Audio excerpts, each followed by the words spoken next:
Shiro, how was your week?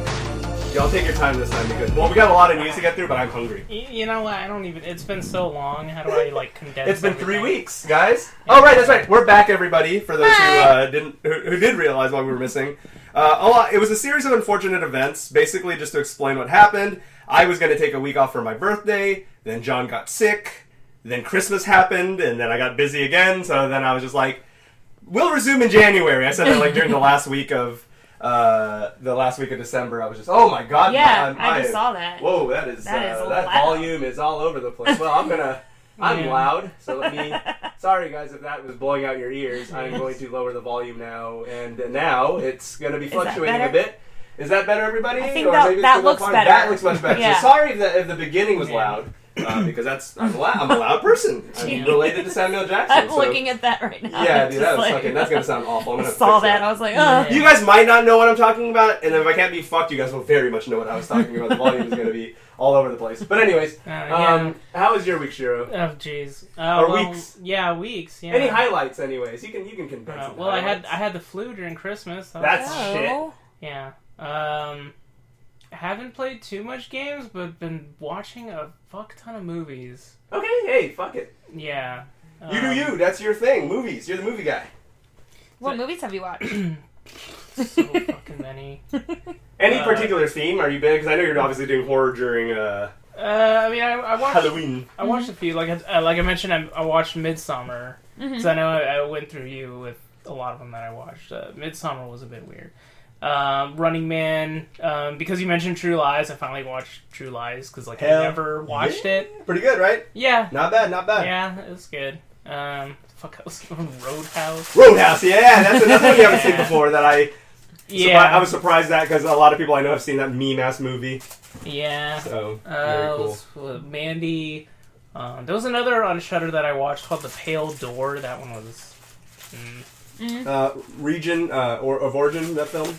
So it is American, and it's a Western, like it's got cowboys and shit, and they end up encountering a brothel that's filled with witches, and witches want to sacrifice them and all that shit. As anytime I hear that, I don't think they're witches, but it just makes me think of Bordello of Blood. Do you remember that? Seeing that shit? I saw that when I was probably too young to be seeing that. It was one of those Tales from the Crypt movies. Yeah. And that movie. Sorry, Mom. I don't know you're gonna hear that, but I did see that movie when I was young. So yeah, let's see what not so much a movie, but I did watch Queen's Gambit. Oh yeah, you're telling me. Did you like it? Yeah, it was really good actually. Okay, good. I was telling Patrick probably a lot of the sex stuff got to me because she's a minor through most of it, so I was like, this is weird. But otherwise, the entire show is great. It's I'm all for sexual freedom. I'm not for pedophilia. Yeah. And statutory rape. Yeah. Finished watching that show Kipo and the Age of Wonder Beasts. How's that? It's really good. Premise for those who don't know, just quick synopsis. So, animated show. I guess you could kind of say post-apocalyptic setting. Cool. It's humans have been living underground because on the surface... animals have mutated, and so a lot of them into a weird freakish fashion. Some of them have. Oh, okay. Yeah, and so some of the animals are they'll be kind of cute or silly. They have dubstep bees. That was awesome. Yeah, or they have a bunch of rats that they love amusement parks. Aww. That's yeah. Cool. Ratatouille. Right. Or, RZA plays a wolf. There's a fuck off. Are you serious? Yeah. RZA voices a wolf. There's a pack of wolves. They're called the Newton Wolves. That's awesome. So they're obsessed with science. I love that and nerd. all that shit. Yeah. Any other prestigious voice actors? I'm bold to call him a prestigious voice actor. But off the top of my head, I can't really think of notable any. people. That would have been a better phrase. Yeah. But I know someone's gonna fucking cry to me and be like, "Where's this not a notable voice actor? He's a rapper." And be like, "Well, no shit," but I'm just saying he's famous. Yeah, I can't really think of anybody else. Yeah, RZA definitely. Mm-hmm. So, but it's 3 seasons long. They released the 3rd season around October, so I finally got around to watching it. Cool. So it's the final season, so the show is over. So Damn. Good time to pick it up, I guess. When did it end? Yeah. Just in October. Oh, okay. So very recently, yeah. Sometimes it really is best with how much movies and shows are out. Sometimes it really is just best to just fucking end it, yeah. Well, not just that, but wait till shit's caught up. Yeah. Like with Yeah. Mandalorian, I don't watch it live. Oh, yeah. Except for when everyone spoiled the last season for me. But other than that... Yeah, I still haven't watched any of it, because while I won't say that The Mandalorian sucks, but I'm just not like, ooh, I gotta fucking watch it. Right, yeah. A lot of that is hype. Yeah. It's good, but like people really... Oh, speaking of Pascal... Yeah, Wonder Woman, I watched Wonder Woman. I did too. I fucking hated that movie. Yeah, I didn't like it. Did you see it yet, Valerie? I have not seen it yet. It's dog shit. Just because I wanted to see what the reviews were before. Like, It's I wanted bad. to talk Here's to your y'all reviews before I right went to... now. It's not a good film. It's like Yep. 2.5 hours of boredom, pretty Oh, much. okay. Like, Yeah. my folks are really lenient with their media, and even they were like, after an hour, they were like, nothing's happened. Oh, okay. Yeah, it's one of those movies. Because Yeah. that's what I want to spend my time watching. Mm-hmm. Yeah, like when I was talking to Patrick about it, I was even saying like, yeah, like I started up the film and I was pretty much ready to be like, okay, I'm pretty sure at the end, like Wonder Woman's still going to be the better franchise out of all the DC films. Nope. Yeah, no, It sucks, because I wanted to like yeah. it. And even after Shiro told me that he didn't like it, I was just like, well, you know, maybe, because I'm just going to be a fucking simp for Wonder Woman, maybe I'm going to be a little more lenient. Nope. I totally understood. I totally understood everything that Shiro was saying. Yeah, it's just not a great film. Unfortunately. It's really unfortunate. Yeah. Part of it probably due to COVID, part of it just due to bad writing. Yeah, I mean, like Pedro Pascal did a really good job, but the fact that he was or is supposed to be Maxwell Lord, that was very unconvincing for me. Like, just of what I know about Maxwell Lord, it's like, no, that's. I just had a thought. You know the guy that plays BitConnect guy? Oh God, he should be him. Oh, fuck. You can have whatever you want. What are you gonna do? Jeez, I would hate that even more. Probably. Possibly, or we would laugh at it because it's mean, but still. And then Kristen Wiig awful. Sucks. Yeah, that character's bad. Don't hate her, but fuck that character. It just wasn't a great film. We're not going to spoil anything because there's not that review, but yeah, maybe if all of us see it, because I'm sure John saw it. So if we all see it, we might do a little Cats episode again and do a little review. Right. Let's see what else did I watch. Oh, Soul. Watched that one. Good. Yeah, that one was pretty cute. I didn't see that still. There's a few parts where I kind of felt like the pacing was a bit weird, just because I was like, okay, how is this going to end? Or like, what direction is this film going? But yeah, it's pretty good. I really enjoyed it. I would recommend that. It was definitely way better than Wonder Woman. Fortunately, I watched it after Wonder Woman, so I had a bit of a palate cleanser there. Good. Yeah. Fuck. It's not like the time I saw Cats and Rise of Skywalker with you guys. Right. Oh yeah. Oh yeah. I like only back saw really Rise of close. Skywalker with y'all. I didn't get to see Cats with y'all. Yeah. I think when like I hated Cats that much, and I still thought it was the better of the two films. That's pretty bad if you think Cats. Yeah. Better than Rise. Yeah. Well, at least with Cats, there's a better experience. Yeah. So there was two situations there because like if you saw my reactions, I did live react to them on Facebook, both of them, and my memories popped up recently, so I remember them. With Rise, I was constantly had my head in my hands, except for when I was texting. I was just like, "This is so bad. Why is this a thing? Why is Chewbacca's death, quote unquote, have no meaning?" Everybody's quote unquote death had no meaning. In that and it's just that, why is the Emperor back? When was there a clone army of Emperors? That was never addressed in any of the movies. They never said, oh, if we let him out of our sight, he'll clone himself, or anything. There was no preface. Jedis cannot teleport lightsabers. That became a thing out of nowhere. Yeah. Like... even in expanded universe stuff, there's no mention of teleporting lightsabers, so that's not a thing. That's gone. I mean, at least I know Kyle Katarn and then fucking the Old Republic. That never happened, so... Anyways, but at least with Cats, I was cringing, but laughing while I was doing it. With Rise, I was cringing and being depressed. Not being any enjoyment out of that exactly. cringe. So that's the difference. They were both bad, but, you know. Yeah. But anyways. What the fuck else? What else? Rewatch some favorites. Ratatouille. Nice. That was great. It's a great movie. Yeah. The Vivitch. Yeah. Rewatch that one. Because, after watching Queen's Gambit, I was like, yeah, let me fucking watch this bitch again. Right. God, that movie's so good, though. I'm glad you like it. I had, my, ex-coworker Eric was a huge horror aficionado. He's a big horror guy. And, he loved The Vivitch. He said, he's usually an old school horror guy that's not really he's not trying to be a hipster. He just a lot of the new stuff just doesn't do it for him the way the old school did. Yeah. He grew up. He was born in 70 whatever, so he grew up in the 80s, like pinnacle of horror. Yeah. And so he got to see a lot of that shit live. So his standards are a little bit more. He has a place in his heart for a lot of that 80s horror.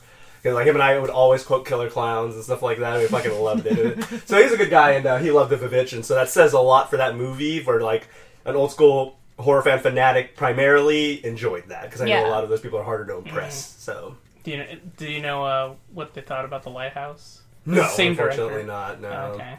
Yeah, because The Lighthouse is another like really good one. I've been meaning to rewatch. So that director's pretty much got their shit together. Yeah, Nice. yeah. I've only heard good things about the. Are they based on books or originally just movies? So the Vivitch, it's mostly just based around a lot of the old Salem witch trials and New England folklore kind of shit. The Lighthouse, that one kind of has it has a lot of references to a lot of like sailor mythology. That's kind of cool. Sailor mythology can be dope. Yeah, because like Willem Dafoe's character is like incredibly superstitious. Yeah. Does he play? Well, actually, unless it's a spoiler, does he play a bad guy? That's one of those films where a lot of it is open to interpretation. Fair. Yeah. Because I just had a conversation with my folks the other day about certain people who are just bad guys all the time, and like William Dafoe's usually that guy. And I just told him, I said, well, when you fucking look like that, you're not really going to get casted as a good guy. Yeah. It's kind of like some people, pretty boys, aren't going to get casted as evil bad guys. That's not believable. Yeah. But yeah, no, The Lighthouse was really good, and one thing I especially like is that it's filmed in like a 4:3 ratio. Oh, that's cool. Nice. And give that retro feel. Yeah, and so since also like the whole film, like they're stuck in that lighthouse together, like the fact that it's filmed like that just really adds like claustrophobia to it. That's awesome. So yeah, The Lighthouse. I love how they really utilize good. that. Mm-hmm. Like not just for looks, but the fact that it gives you that feeling. They probably did it for atmosphere. Mm-hmm. That's cool. I think I definitely like those films a lot more than the Ari Aster ones, Hereditary and Midsommar. Mm-hmm. Yeah. Because Hereditary was good. I think that's what I was going to ask you about, because I think there's a rental reviews episode about it. I was going to ask what you think about it. Oh, yeah, I don't remember. I can't remember if it was rental reviews or if they did it for the Monster Madness. Oh, wait, I think Monster Madness, yeah. Yeah, Hereditary, that one, it's good. Like, it's and really James good. said, and of course everyone has different taste in phobias, Mm-hmm. but James said that's the scariest movie he's seen in ages. I don't know about scary, but it's definitely very unsettling. Well, is that the one where, spoilers, the sister gets the head cut off? Mm-hmm. Okay. Yeah, and that happens like really that would have. early. I kind of wish I mean, to be fair, I was never going to watch it because I'm a baby and I don't like horror, or I'm scared of horror. But I kind of wish I saw that scene out of it because I would not have expected that. Yeah, that scene does come out of nowhere too. So very well done. Yeah, I've seen that dude actor somewhere before though. Well, the main guy. I know I've seen him somewhere. Yeah, I don't know where. Because he has a very noticeable mole on his lip, and I know I remember seeing him, and I was just like, where have I seen this guy? But I was just racking my brain. But yeah, I don't think I recognize him in anything. But anyways. But and then and then compared to Midsommar, it's definitely different from Hereditary. I don't know if I would ever watch Midsommar again, but it's good. Mm-hmm. There's definitely moments where you're kind of ooh. But it's also kind of weird because it kind of has like a really good message in it. Oh, interesting. Despite the fact that it's really fucked up, kind of. Yeah. Is The Lighthouse something I could watch? Like me, remember I can only really do atmosphere. I don't like jump scares and shit like that. So The Lighthouse does not really have any jump scares. It's got like some weird moments. But eerie more than anything. Yeah, I mean, you get to... Because I'm tempted. Is it on any streaming service? Shudder? That I'm not sure. Okay, I'll need to look that up then. But, I mean, spoiler alert, you get to see Robert Pattinson fuck a mermaid. Oh, wow. So that's a thing. Yeah. So there are scenes where it's like, okay, this is fucking weird, what the fuck's going on? But I wouldn't say there's any jump scares or anything like that. Definitely not like The Vivitch. Oh, fair. Or like The Vivitch, a lot of it really is just tension building up, which both films have. Mm-hmm. But with The Vivitch, like, there actually is, like, one of the ones I was able to handle, only because I love the movie so much, I forced myself to handle it, is Alien. Stupid ass cat. Alien's a classic. It's like, is it the monster? No, it's just a dumbass cat in the vent. It was just a cat the whole fucking time. Well, I just looked him up, the guy with the mole. His name is Alex Wolff, and he's been in, like, I don't know if you ever watched the Naked Brothers Band. I didn't. Oh, my brother and I used to laugh at... We never saw it, but we used to laugh there was something called that. He was in My Friend Dahmer, Stella's Last Weekend, Jumanji. Jumanji! Okay, that's the one I know. The Next new Level. Jumanji. Yeah, the new Jumanjis. Yeah. Who do they play? The kid that becomes The Rock. Really? Uh-huh. Wow. Oh, fuck, okay. So, yeah, that's where you seen him, though. Yeah, those are surprisingly decent films. Yeah, they were. Yeah. I was very surprised. I thought they were good. I mean, they're family fun cringe. Yeah. But I enjoyed them. Mm-hmm. I had fun. Family fun, even. Yeah, I don't know how I felt about, like, the next level, Yeah. I guess, I don't want, like, I want to say the second one, even though technically it's the third. Yeah, technically the But, third, yeah, that one, like, I definitely don't think it held up, but, you know, it's still alright. Trying to catch lightning twice and it didn't work. But, yeah, that first one with The Rock and all them, that was great. But, yeah, I can't really think of anything else. Guitar maintenance, did a lot of guitar maintenance. Oh, yeah, you did. Yeah, that was actually annoying. She's a beaut again. Yeah, and then I even, this morning, actually, I took my Squire, which is, like, you know, the first electric guitar I ever bought, and that thing was, like, fucking dirty. Whenever you get your stuff situated, I've been thinking we should plan songs to learn. Simple stuff, just jam stuff, and then fuck around. And I can play the bass, and you can play guitar or whatever. Can I play a cowbell? You can play cowbell. But yeah, I took the old-ass Squire, and so I restrung it, and I took some fretboard oil and fretboard polish. That's some magic, dude. Oh my god, it fucking feels like a new guitar. My brother's almost. the one who introduced me to that. He cleaned up my guitar that I don't have anymore a couple of times, and it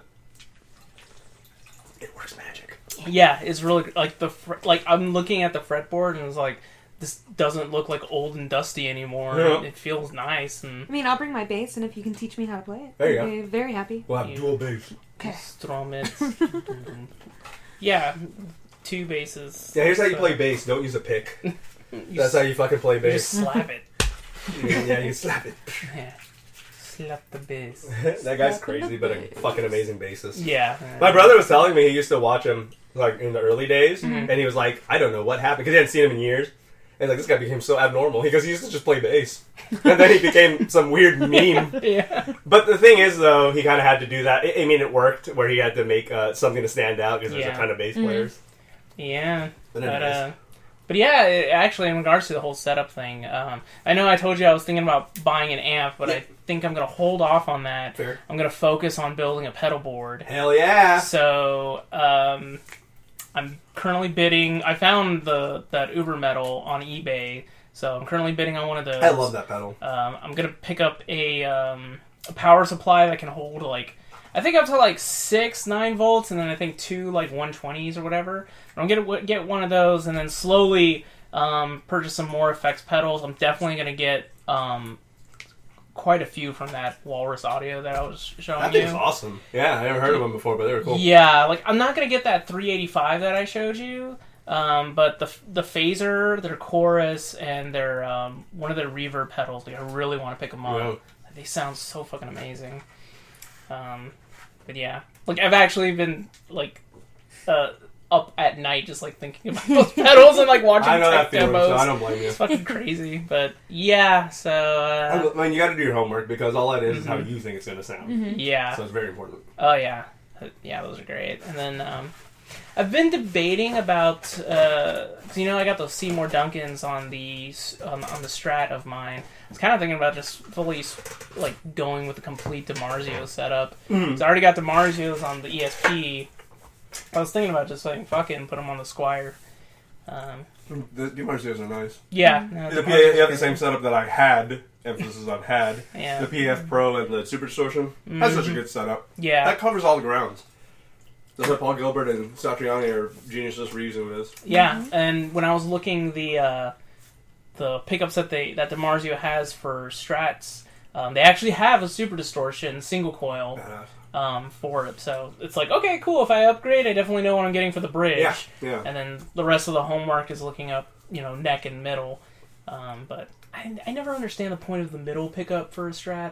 Like, it's just because when you put them on both, you're supposed to get a little bit of A and B, but Yeah. the problem is it's not really as balanced as they Yeah. There's no point. My point is there was a point in design, but there's no point. Yeah, it's just like bridge and necklace is really all you fucking need. Yeah. So, yeah. I think that concludes all of my bullshit. All right, Mallory. Well, go ahead and tell us about your life lately. Let's see, it's been I'll listen to it later. so busy. How busy has it been? Oh my gosh. So we just finished at work. We just finished launching our 3 websites that we rebuilt. We just created whole new websites for this big company here in San Antonio. Okay. And I mean, this launch couldn't have gone any better. That's always good, rather than it being a shitty one. Yeah, breaking. like, you know, there were some minor fixes we needed to do, but we got it done, and, you know, it was a great way to end all this hard work we've been doing, and to, you know, begin my vacation to Vegas. Mm-hmm. Let's see. Oh, what have I been doing? I've read a few books. Mostly my time has been researching and stuff like that for these launches, but started looking at new cameras. Really want to get a new camera set. Like an SLR or something? Yeah. Is that what they're called? Is that DSLR? DSLR? Yeah, I think. There's also mirrorless, but I think I'm going to go with the Canon Rebel. I hear that they work fantastic. I've seen one of my counterparts uses it for product shoots, and it just looks amazing. The photos are so clear, and I can adjust pretty much everything. And there's like a whole kit that I found online that has like a tripod and lights and stuff like that, and different filters for the lenses and stuff that I think we could use a lot, since we like to play with different styles all the time. I played a bunch of Pokemon Go. I tried out the new zombies on Black Ops. My friend bought it for me. Is it like the most recent Modern or Call of Duty? Yeah. Is it Black Ops? Yeah. How was that? It took me back to, you know, the very first Black Ops Call of Duty game. So it was really like you're basically in the same like area, but they expanded it, so there's a lot more to do. A lot more to run around and play on, I guess. But my favorite thing is that they brought back Dead Ops, which is the little arcade version of zombies. So like, it reminds me of like sitting at an arcade and just shooting things. They added first person to it, so at certain points you can actually just go in and you can see zombies like normal, like first person shooter, and it's awesome. I really enjoy that. A lot of people are like, that's dumb. And I'm like, yeah, but I love it. Like, it's just a cute little function that I've always enjoyed. Let's see, what else did I do? I played Star Wars Heroes, Galaxy Heroes or something like that. My nephew had me download it. Is that one of those free-to-play games? Yeah, it's on your phone. It's a mobile game. My nephew had me start playing it because he's like, this is how we bond. And I was like, all right. So, like just straight up, like when me and him sit together, like we were together for New Year's. My mom wanted to have like a dinner, so we went over there, and yeah, me and him sat in a chair, and we were just right next to each other. Just imagine you guys sat in the same chair. We did. Oh. My mom has this like giant like recliner, and she just got it, and me and my nephew like. We sat in that chair together, and I was on my phone, and he's on his tablet, and we're playing this game, and my mom's like, what are you idiots What doing? are you two doing? Like, you're not talking. And he's like, we're bonding, Mommy. Hey, this is the way Zoomers communicate. I was like, you need to stop. Like, we're having fun. And then, let's see. I got through Christmas. That was fun. Just hung out with my sister, because they don't leave their house, so... We weren't too concerned. Like, nobody ever goes over, so... Good. They both work from home. Good. You know, the nephew is still not going to school. People actually stay indoors. Go fucking figure during a global fucking pandemic. Unless you're in New Zealand, stay the fuck home. Yeah. And even then, you probably should stay home just in case. Yeah. But we did that. It was fun. I'm trying to think of what else I did. Man, it's just been like a blur. Yeah, it's been 3 weeks. So busy. Yeah. I started season 2 of The Mandalorian. I won't be able to finish it until after I get back from Vegas. I like it. I think how do you say his last name? John Fuck. No, Favreau. Favreau, yeah. John I keep, Fuckrow. keep messing it up, and I want really a chef feel bad. reference. I want a chef reference in The Mandalorian, and then my life will be complete. But I really, like, I'm enjoying it.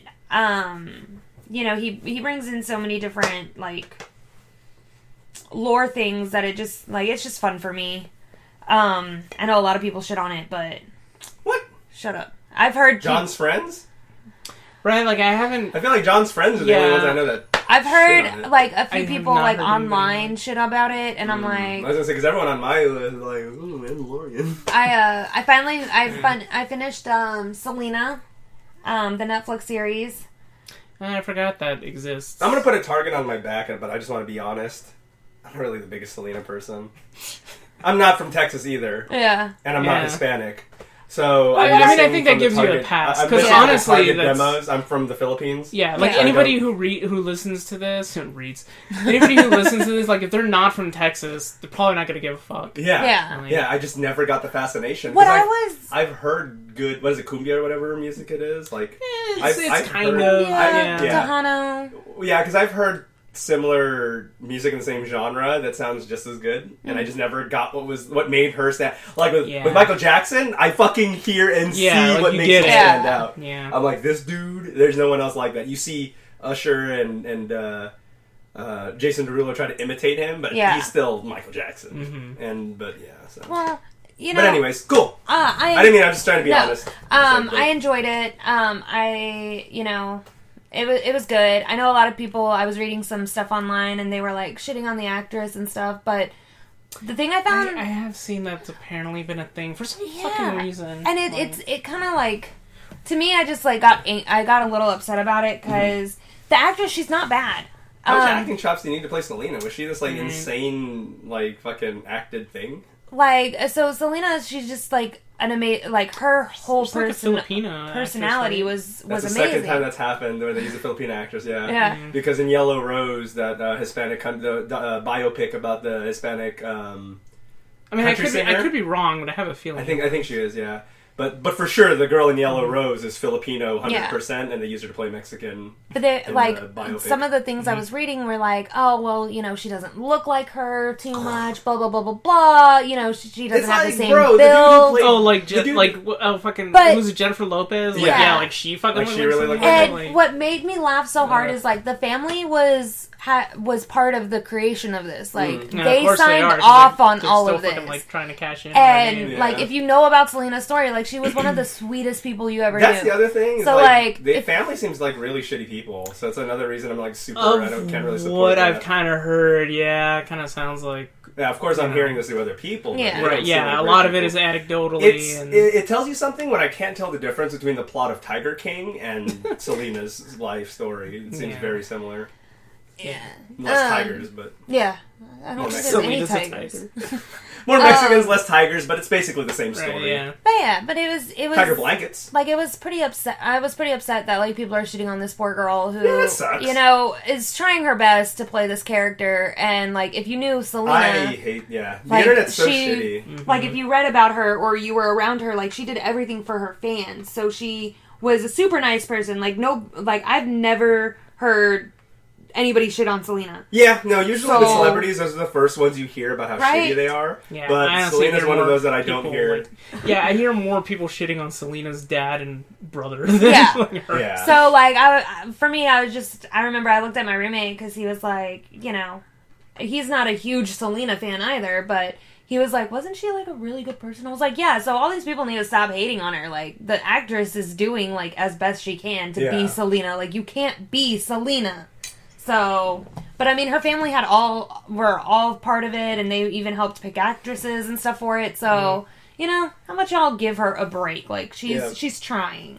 Plus, not look like her. How many stuff does like the person not look like them, but they do a good job? Like Mr. Robot in fucking Freddie Mercury. Yeah, I don't really look like him, but he did a good job. Yeah.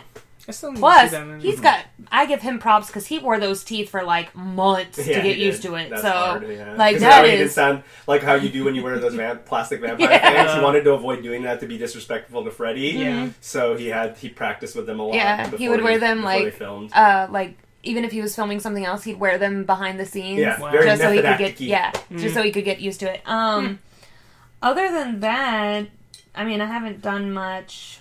Yeah, it's just been mostly work and, trying to figure out the safest way to enjoy Vegas. There you go. Well, I just ingested Taco Bell, so if I just randomly leave the room during the recording, that's why. Because I can already feel it. Nice. But yeah, no, my weeks have been good. Played a lot of Yakuza, got to a holy shit moment, and now I'm stuck. Oh. So Shiro will probably, maybe, whenever you get the ball rolling, will probably catch up to me before I get past that, because it's a really hard part. Yeah. It's a really tough part, and I don't want to do the game on easy, so I'm really trying to do it legit. But I'm tempted just to get past it. But, right. But I've spent I'm already 86 hours in. I don't want to fucking become a baby now. Just gotta grind it out. But yeah, no, it's a tough fight, but a cool holy shit moment. Also, PayPal's shitty. Reader's Digest version, because it is a really long story, over the last, fucking almost 2 weeks has been in a financial bout with them. So, Shiro and I ate some Filipino food recently, so I went to go pay him back because paid for it. Mm-hmm. And, send the money, put what it's for, and they say that my account's been limited. And I go, okay, that's weird. But they didn't tell me why at first. Mm-hmm. So, kind of ignore it, because I'm just kind of like, what the okay. Yeah. But I noticed that the money I sent was just pending, and I was just like, that's weird, because John had a similar issue with his account when he was trying to send me money one time. And then they sent another email about a day or so later, and they're just like, yeah, so we don't know what this word means. And I'm just like, the fuck? You don't have Google? You can just fucking Google it? Do you do your job? Yeah. Right? So I was just like, that's weird. But I explained it to them. I was like, so that's the name of the restaurant. I am paying back my roommate. It is not for a business or anything. I'm paying back my roommate for food because they spotted me. Yeah, so we're gonna need a little more info than that. Oh my god! And I'm just like, what do you want? I was like, fucking what else? So I just literally said the same thing again, and then they ended up accepting it after but they were just wasting days and days of my time. But before that got resolved, so that's the fast forwarded version. That took a long time. Before that got resolved, they tell me again, your account has been further limited. And basically, I got even when that was happening, I was still able to use the account for the most part. I just the money wasn't going through to Shiro. Yeah. So then they go, it's been further limited. You cannot basically do anything now with your account. You can accept money, but that's it. I don't even think I could put it into my bank account. So what the fuck is the point? Yeah. So they were just like, you can pretty much do nothing until we get all this. They give me a 12 panel form that I have to fill out, and they're just like, yeah, so tell us about this shit. So I'm like, okay. And first of all, they just give me the transaction IDs. I fucking know right? what the fuck that means. Yeah. So I had to go through each thing in the last 50 transactions I've made in the last month, because I use PayPal a lot. Yeah. Maybe not anymore, but and so I was going through it, and I was just like, so all of them flagged were for K-pop CDs or Nintendo purchases. That's weird. The sellers all have perfect feedback, and especially Nintendo has a really good feedback rate. Yeah. So I'm just like, okay, what the fuck? And then so I answered those questions. They're just like, yeah, we need 3 forms to prove that you have ID to prove that you own this account. We also need a bank statement to prove that this is the bank that you can have access to the bank that's attached to this account. Blah, blah, blah, blah, blah. Long story short, I used the terms not going to use your service anymore and may take legal action, and they have now since, imagine, hours after I use those words. First, they just give me the all customer service. No worries. Oh, it must be so inconvenient this is happening. Yeah, fix it, cunt. Right. You're not going to tell me that. But get anyways, it done. So, but then when I use those specific lingo, because, I'm about to go call the law offices of Stephen P. New. And so it's like, oh, yeah, we got it resolved. Yeah, it makes sense. Oh, but what I did forget to tell you is that when I first submitted the identification, they rejected 2 forms of it, and it was just not good enough. And I was like, it's a bank statement. How much more good enough can I fucking get? If I can get this shit, I'm pretty legit probably. Yeah. And then they just basically, the problem, and I told Shiro and a couple other people this, my issue was the attitude from the beginning. Yeah. There was no, hey, we noticed this, because usually with the USAA, they'll say, one time, some fucking chud in Russia tried to charge $800 to something, and they flagged it and said, yo, did you do this $800 purchase in Russia? You probably didn't, but we just want to make sure, just in case you did. No. Okay, you're good. No, it's just going to decline the transaction. Fuck off. But PayPal, off the get-go, with 0 warning, didn't even ask me. They were just like, your account's been fucking suspended. And I'm just like, Yeah, and like we were talking, like they didn't even like disclose like, hey, this is why we're taking this action or whatever. Correct. Like, I had to go out of my way to ask. Yeah, like just being. And every time I would ask, it's like they would punish me with more and more limitations and more, third degree shit, and I'm just like. So fuck PayPal, don't use them, they're racist. Oh, and that's the other thing I was going to say, too. So I joked in the beginning that they were racist with Shiro, because the Filipino thing. But here's the weird thing. Filipino word, flagged. Korean and Japanese transactions, also flagged. Yeah. Now, I had to think to myself, we got to think out of the box. Maybe that's just you happen to buy Asian things. Yeah. Well, I talked to a couple other people. Apparently, several transactions, people that buy knife collectors and other gear and stuff like that, stuff from China and other similar countries have also been getting flagged and having their accounts suspended. So, could just be a high fluctuation of fraud in Asia. That's very much believable because that happens all the time. But really, and that's the thing I didn't like though. Every time, like even though the customer service person was a bit of a fucking dolt and they have to say their customer service script. Every time I would get an email from them, it was just accusatory. Like, this doesn't seem like you. Provide further proof. I'm like, fuck you. Yeah. So basically, I'm not going to use PayPal for pretty much anything if I can avoid it. If people want to send me money through there, I can accept it again, and I can pay through there, but that's pretty much all I'm going to use it for. I have now learned do not put what it's for. Just tell the person via text. Yeah. And do not put what it's for, because apparently you're going to get fucking accused. Yeah, right. It's really disappointing because, I too use PayPal for a lot of things. Yeah, I used to use a lot, tons of transactions. Usually they're pretty secure, and, if there's some fuck up, they're usually pretty good. And that's the thing, too, because I had someone tell me, they played the whole devil's advocate, where they're just like, well, they're just protecting you. I'm like, against who? Yeah. There's nothing suspicious, though. And if they're protecting you, why are they being a fucking dick? Yeah, there's that, too. Well, they made me lose out on $30, so they can... they can go... I sold something on eBay, and like they were like, you need to create an account to get the money. So I did. I put in my stuff, and they were like, oh, it's pending. Yeah, that's what. So I waited and waited, and then I get an email that says, "Oh, we sent the money back to the person when I'd already shipped out the item." And I was like, "Oh, so that person just fucked you because they're not going to talk to you anymore." Yeah. God damn it. Yeah, so fuck PayPal. Yeah, that's the moral so I'm story. not using PayPal. Yep. This is why we do it through Google. Give that customer a bad review too, and it's faster too. Yeah. Google posts like right away. Like I'm not PayPal that takes about 1 to 3 days. Yeah. Every time Mal sends me money, and I'm not sure about huge amounts, but every time she sends me like $20 or $30, it posts within an hour or two into my bank account. So. But now they have a limit, so I can't send you more than $500 a week. Well, don't worry about that. I don't need $500 a week. Just letting you know. But thank you though. Just I'm not going to sell you crack anymore. Okay. But so anyways, I wanted to sandwich that bad news in between the rest of my good news. Okay. Had good times though. Good holidays. Nice. A lot of time away from work. I had doing very well. So they said they hope that you're doing good too. So and they said that we always make you do weird stuff like put plastic bags over your head. But to be fair, you did it. So not really my fault. You're an adult. It's okay, Patrick's mom. I promise. But I've also if they're ever too mean, I'll give you a call. There you go. Yeah, no, she'll definitely do something about it. So there's that.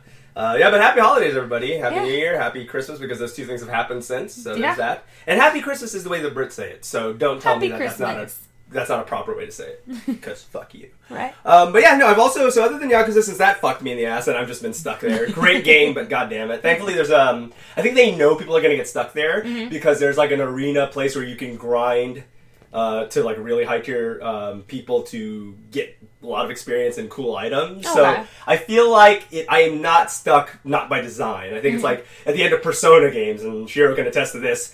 If you're not prepared at the end of a fucking Persona game, you might need to start over. Because you can get to there's a point of no return part in some Persona games. Mm-hmm. And like Persona... Yeah, there's some grindy moments in there. Pretty grindy, yeah. So Yakuza just reminding me, Like a Dragon is an RPG, so just reminding me that. Now here's the thing, I've been an advocate of wanting Oblivion and Morrowind as well as the Yakuza games on Switch. Of course, we've had this conversation before where the director of Yakuza had a bad experience with Wii U, not like everyone else didn't, and doesn't want to really do Nintendo ones anymore because he doesn't see the little profit because it didn't profit on the Wii U, the console that no one bought. Yeah. Not a very fair metric. Right. If it didn't sell on the GameCube, I'd kind of say you got a fair bit because the GameCube sold well, but you can't judge a console where 1,000 people in the world bought it and you're saying sales are bad. Yeah. Because even stuff like Breath of the Wild and Twilight Princess sold more copies than Wii U sold. Yeah. Like Wii U, the thing, like that's how many people were supporting that game. They just bought the game and didn't even get the console. They probably had intentions to buy the console, but then didn't, but that's it. Like, the sales surpassed the system, so that kind of tells you. But anyways, I hope he does, because I didn't realize that they actually released a Yakuza game on PSP. It looks like dog shit because it's the PSP. The graphics are bad on there, but it's called Yakuza Black Panther, not a crossover with a Marvel character, unfortunately. But it's called Yakuza Black Panther, and it looks pretty good. You go around Kamurocho, a very blurry, pixelated Kamurocho, but they fit Kamurocho in there, and the combat works the same, the marks are there, and I'm just kind of like, Switch is much more powerful than the PSP, so you can do it now. Now I know you can do a portable version of Yakuza, so come on. So that's one of my ones I want the most, is just a portable version of anything. It could even be a spin-off for the Switch, like a particular, like, Persona, whatever it's called. It doesn't have to be a numbered entry. You don't have to do a port of one, although I think you could do it. Because even running it on low specs on PC, the Yakuza Kiwami looks really good. So I feel like that is like around, you tweak that a bit and you can get that on Switch. I think Kiwami 1 and 2 as a collection would be great to have on Switch. So you're on the go. Those games fucking take a lot. It's the perfect game to play on a trip or something. So, but hopefully. But anyways, the games I have been playing is Immortals Phoenix Rising, originally called Gods and Monsters, one of the games that I kept saying looked like absolute dog shit. And it did when it was called Gods and Monsters, before Monster Energy Drink hit it with a C&D, and they changed their name.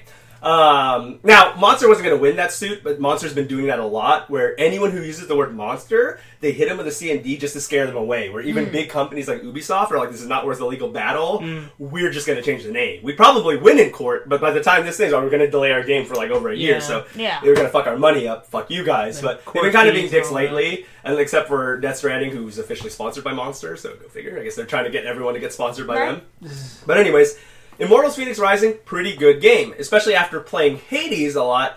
It's Greek mythology again, so it felt very familiar. But I feel like Hades, where it's more a tongue-in-cheek adult humor, Immortals Phoenix Rising is more of a Pixar take on it. Where it's like very sarcastic, very humorous, but like much more kid-friendly. They make Zeus very clearly a dickbag, which is nice because some media tends to make Zeus not seem that bad. Where in this game, like, Prometheus is the one telling your narrative, and Zeus just keeps chiming in. And there's some pretty funny moments between the two of them in their banter. So good stuff, though, and I'm having fun so far.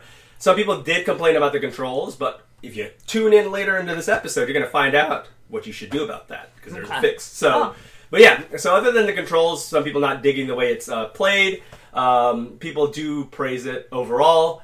People unnecessarily draw because the difficulty is nowhere near it, but people, of course, anytime you have to dodge and attack now, it becomes a Souls game. So I fucking hate out everything. Like we didn't have action games before Souls, but anyways, other than those awkward comparisons, good game though overall, good stuff.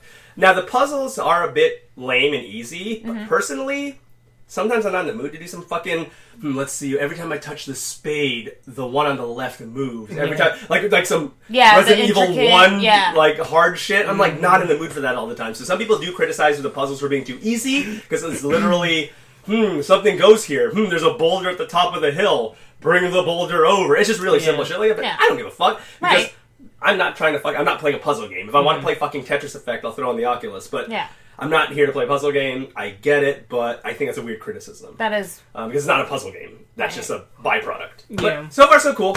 You're going around, you're getting the gods' items, like you get Achilles, sword. You get Achilles' sword, and you get, Hermes, this and that. So it's like really cool. You're collecting all the legendary people's stuff to become this powered up thing and fight the stupid bad guy in hell. Nice. So cool stuff. And then finally, just started it, been addicted to it ever since I did, Samurai Jack Battle Through Time. When that game was originally announced, I was wary because there's been a bad Samurai Jack game before. But when it came out, it got like an 8 out of 10, and I was just like, or on average, and I was just like, not bad. Just kind of kept putting it off. It is a $50 game, so it's like, still $50. I'm like, I love you, Samurai Jack, but there's other stuff I need to get to. Like a Dragon was just about to come out and all that stuff, so, but whatever. But now I've gotten to it, and it is awesome. It's a lot more simple. I think that the person in the IGN review put it very well, where they were just like, it feels like a really good looking remaster because the graphics are a little bit higher than PS2 caliber, but it feels like a really competent action PS2 game. It's like that era, before everything started copying Dark Souls, and it's like really, it's not necessarily brand new, but it's a little more refreshing to see nowadays, where Fallen Order and Surge 2 and everything's just trying to be like Souls. And the thing is, Souls did its thing. Everyone leave it the fuck alone. Like I said, this is not. I complain about this a lot, so I don't want to make it. I want to make it very clear that it's not disrespecting the Souls series. It's just not everything has to be fucking Dark Souls. Let FromSoft do their thing. They've popularized it. Everyone else think of your own fucking idea. Like, it's actually really obnoxious that everything tries to be like that now.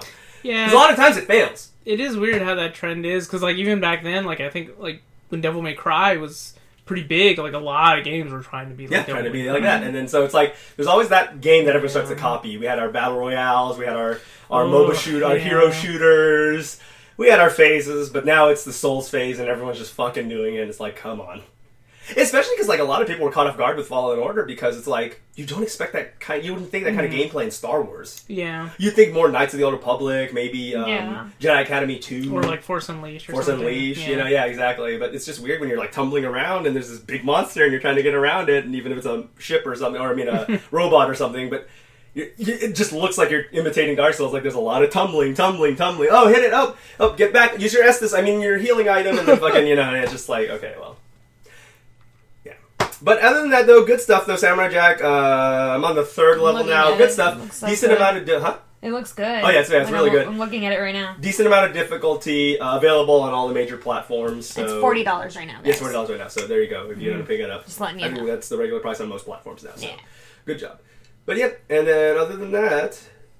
well, let's not even get into fucking what's going on at the Capitol. I'm just going to make a reference. Yeah, right. But we're not going to go there. We're going to move right on. After all this, where can everybody find your stuff on the internet? Shiro? Twitch, Twitter, Instagram, @Shiro Joestar, YouTube, ShiroPlay5. You can find me on Instagram at awesome_Mally. And where can everybody find you, Pat? All my stuff at ZD Rocker at all the places. SlimAsianEntertainment.com, where the new 2020 K-Pop Awards is up. Make sure to check that out. I like to do that every year.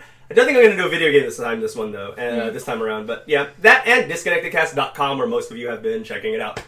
I forgot what my YouTube demographic is, but it's some other, like, Malaysia or some shit like that. Where it's like Indonesia on the podcast, it's like Malaysia or some shit in the thing. So it's always US and random Asian countries. So I'm appealing to my demographic, apparently. Yay! So this is gonna be a bit of a doozy, so we're gonna kind of fire through this, but do speak up because I do have a lot to get through. But I'm not trying to rush through it, so if you got a comment to make, please do speak up. Because it's just, we got a lot. So if we're not going to say anything, I'm just going to move on. That's fine. Dr. Disrespect collaborating with a racist Papa John. So you have a piece of shit guy and banned Twitch guy with a racist fucking pizza company. So, what a perfect match made in hell. When I saw that the Papa John's ad for that, it was just like, I don't know, it said some cringy thing about video games, and it was just Dr. Disrespect's face, and I was just like, I had to make sure it wasn't a meme. I just can't believe he's still getting, like, work. That's the problem. Like, we've seen shitty people like Jake Paul and whoever else. Like, no matter how shitty they are, they get money thrown at them. Yeah. Because they're a controversial figure now. It's epic. Oh. It's epic. Okay. Yeah. We still don't know what Dr. Disrespect did, but obviously Twitch has let a lot of racist, sexual offenders, and all this other stuff come back.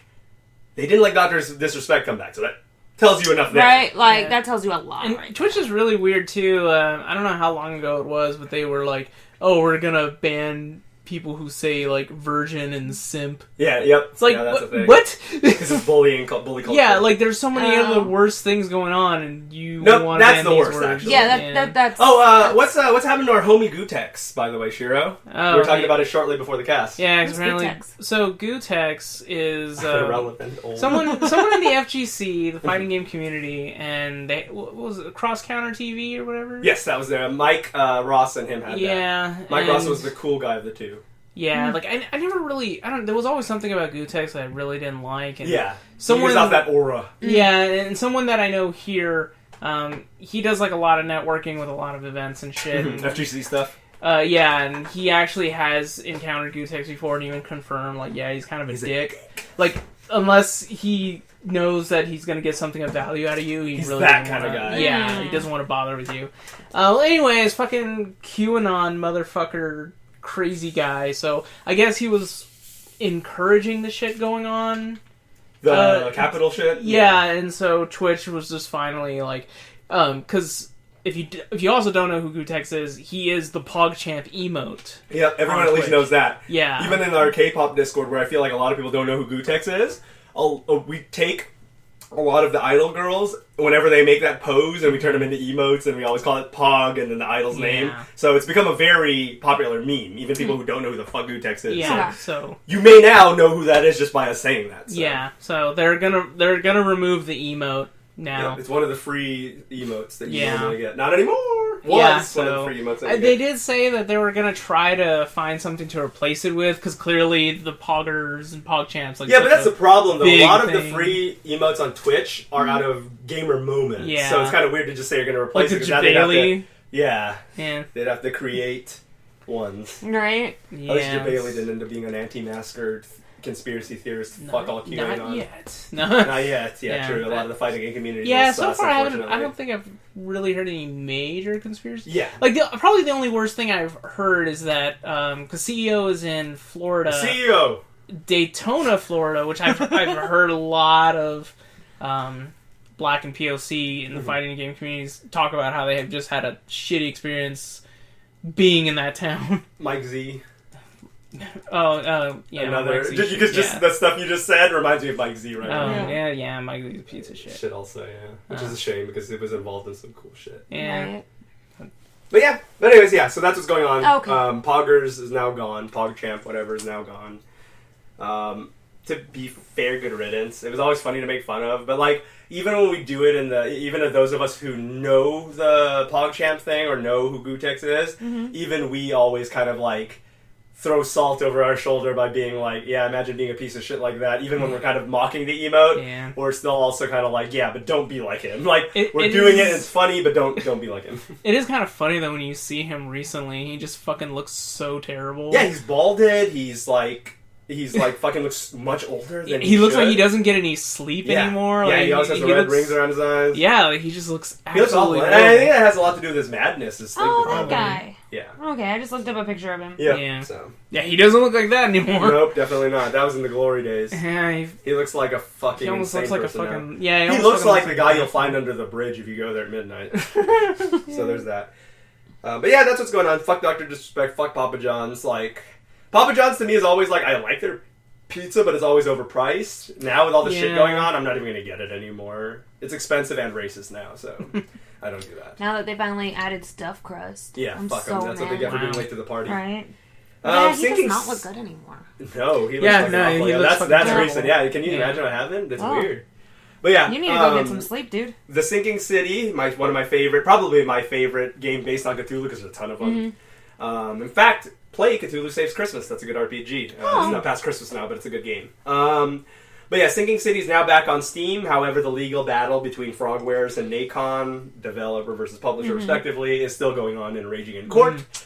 COVID is kind of like outstretched that even longer, plus the fact that everyone's playing semantics and trying to get away with shit. So hopefully Frogwares gets their due. It's just a shame that a game that I love, I always have that Black Widow's curse where every K-pop group I like breaks up tragically, or every game I like is discontinued or gets the shit show treatment, and it's a shame. But Sinking City is now back on Steam, so if you wanted to grab it on PC, get it before it gets pulled again. It probably will. Now, they have said, though, even if it does get pulled, if you own it, they're not going to take away your license like they do in some games, so I still got to play it on Switch, even though it's delisted on Switch now. So, yeah.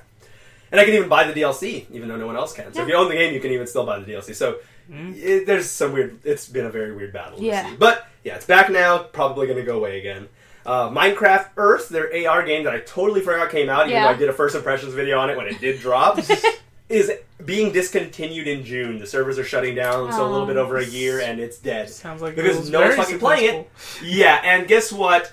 No one's been able to recapture the lightning that's Pokemon Go. Yeah. Yes, I know they made, what is that game that they made that's Pokemon Go is basically based off of? That's was it company? Ingress? Ingress, there you go. Yeah. Yes, I know Pokemon Go is technically based on the Ingress skeleton, but it was way more popular than Ingress, I'll tell you that fucking much. So everything's tried to copy Pokemon Go. There's still some shit that's about to come out. There's a Monster Hunter one that's about to come out. There's all this other shit. So it's like... It's weird that they're still trying, like, because it's been a few years The only people who play Pokemon Go are those who are going to play Pokemon Go. Yeah. The Flash is gone, but some people still really like it, and I don't mean that derogatorily. Yeah. There's some people who still play it, and I know quite a few people that still... I love because it's a good game. You have your phone all the time, so fucking kill some time. I used to play it at work all the time, maybe, so, there's a lot of times you could do that. I think the only one that, like, I honestly like that is a Pokemon Go like is the Jurassic Park one. Oh yeah, I heard that one's pretty fun. Like that one's fun, and sometimes you don't have encountered a Velociraptor. You don't have to walk because some of the dinosaurs come right to you, and I'm like, this is awesome. But I tried the Harry Potter one, didn't like it. I tried Five Nights at Freddy's because of my... You did a Five Nights at Freddy's one too? Yeah. For fuck's sake. Only, that one is so weird because... how would that even work? So you put your... run around your house? That would be fucking scary. And, you have to scan the room, and you can, it'll do, that, old static noise from, VHSs and stuff. Right. And then, out of nowhere, if you turn your phone, boom, he pops up. That sounds dumb. It is dumb. I get the idea because of the way the game works, but it didn't really work for... that would work great. I haven't played... I'll never play because that game is pretty scary as much as I say about Five Nights at Freddy's. That game is pretty terrifying. Don't play it in VR. They do have one in Oculus. Yeah, I was going to say. They do have one Help Wanted on Oculus. Don't. And it looks terrifying. It is With how realistic VR has gotten. And I love scary games. But I can tell you there's this one setting where you're sitting, it looks like you're sitting on a floor, and you have a chair in front of you. It's quite a distance away. Yeah. There's a stuffed animal looking thing on it, and you have to, move your head, but you have to keep looking back at it, because if not, it'll attack you. Weeping Angel style, yeah, it's scary. I looked at my nephew, I nearly threw my sisters. I was like, I can't do this. Yeah, Vince and I played a PC one. It wasn't a VR one, because... I didn't have a VR when Vince was still here, but we played Rip. Yeah, rip. We played a Five Nights style game where there was or maybe it was one of the five. No, I don't think it was. Or maybe it was. They had so many spin-off games. Yeah. Oh, yeah. And sequels. I don't remember. It could have even been a Five Nights game. So many. Yeah, I think it was one of them. But anyways, it takes place, you're in a room.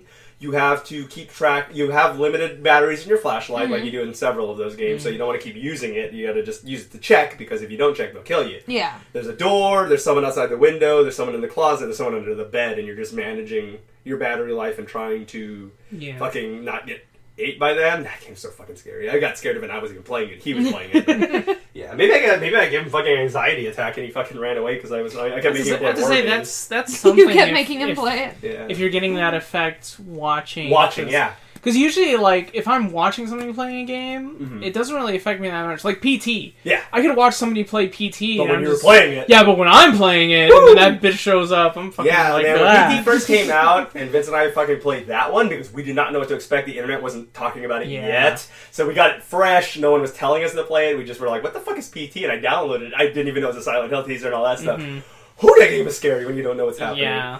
The lady looking down from the thing. There's so much stuff that a friend could see that you didn't see, so you would talk about it a lot. And you had your mutual events, and then you had one where it's like, wait, what?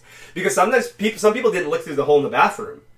If you do, you see the eye looking at you whenever you look in. It's like, oh god. Yeah. The baby, the fucking, aborted the little fetus weird, and the the chicken fetus looking thing. Yeah, in the fucking sink. That was that was one of the scariest games I ever played, and it was a fucking tech demo. Yeah. Says a lot. Says a lot. But good stuff. So for those of you who stuck around, there is a guide on Kotaku of the optimal, in their opinion, but when I was looking at it, looks like it'll fix it. It basically switches the controls for Immortals Phoenix Rising to a more traditional action game. So you move the attack buttons onto the face buttons, then you move the other stuff to the triggers. It feels more like what you'd expect from an action game instead of just trying to be like a weird Dark Souls style control layout with a not Dark Souls feeling games where some of the disparity's coming from. Because it's primarily people who do play FromSoft games. Because you said it was these the are shoulder weird. buttons, right? You have to attack. Yep. Yeah, I could kind of see that being weird for Switch.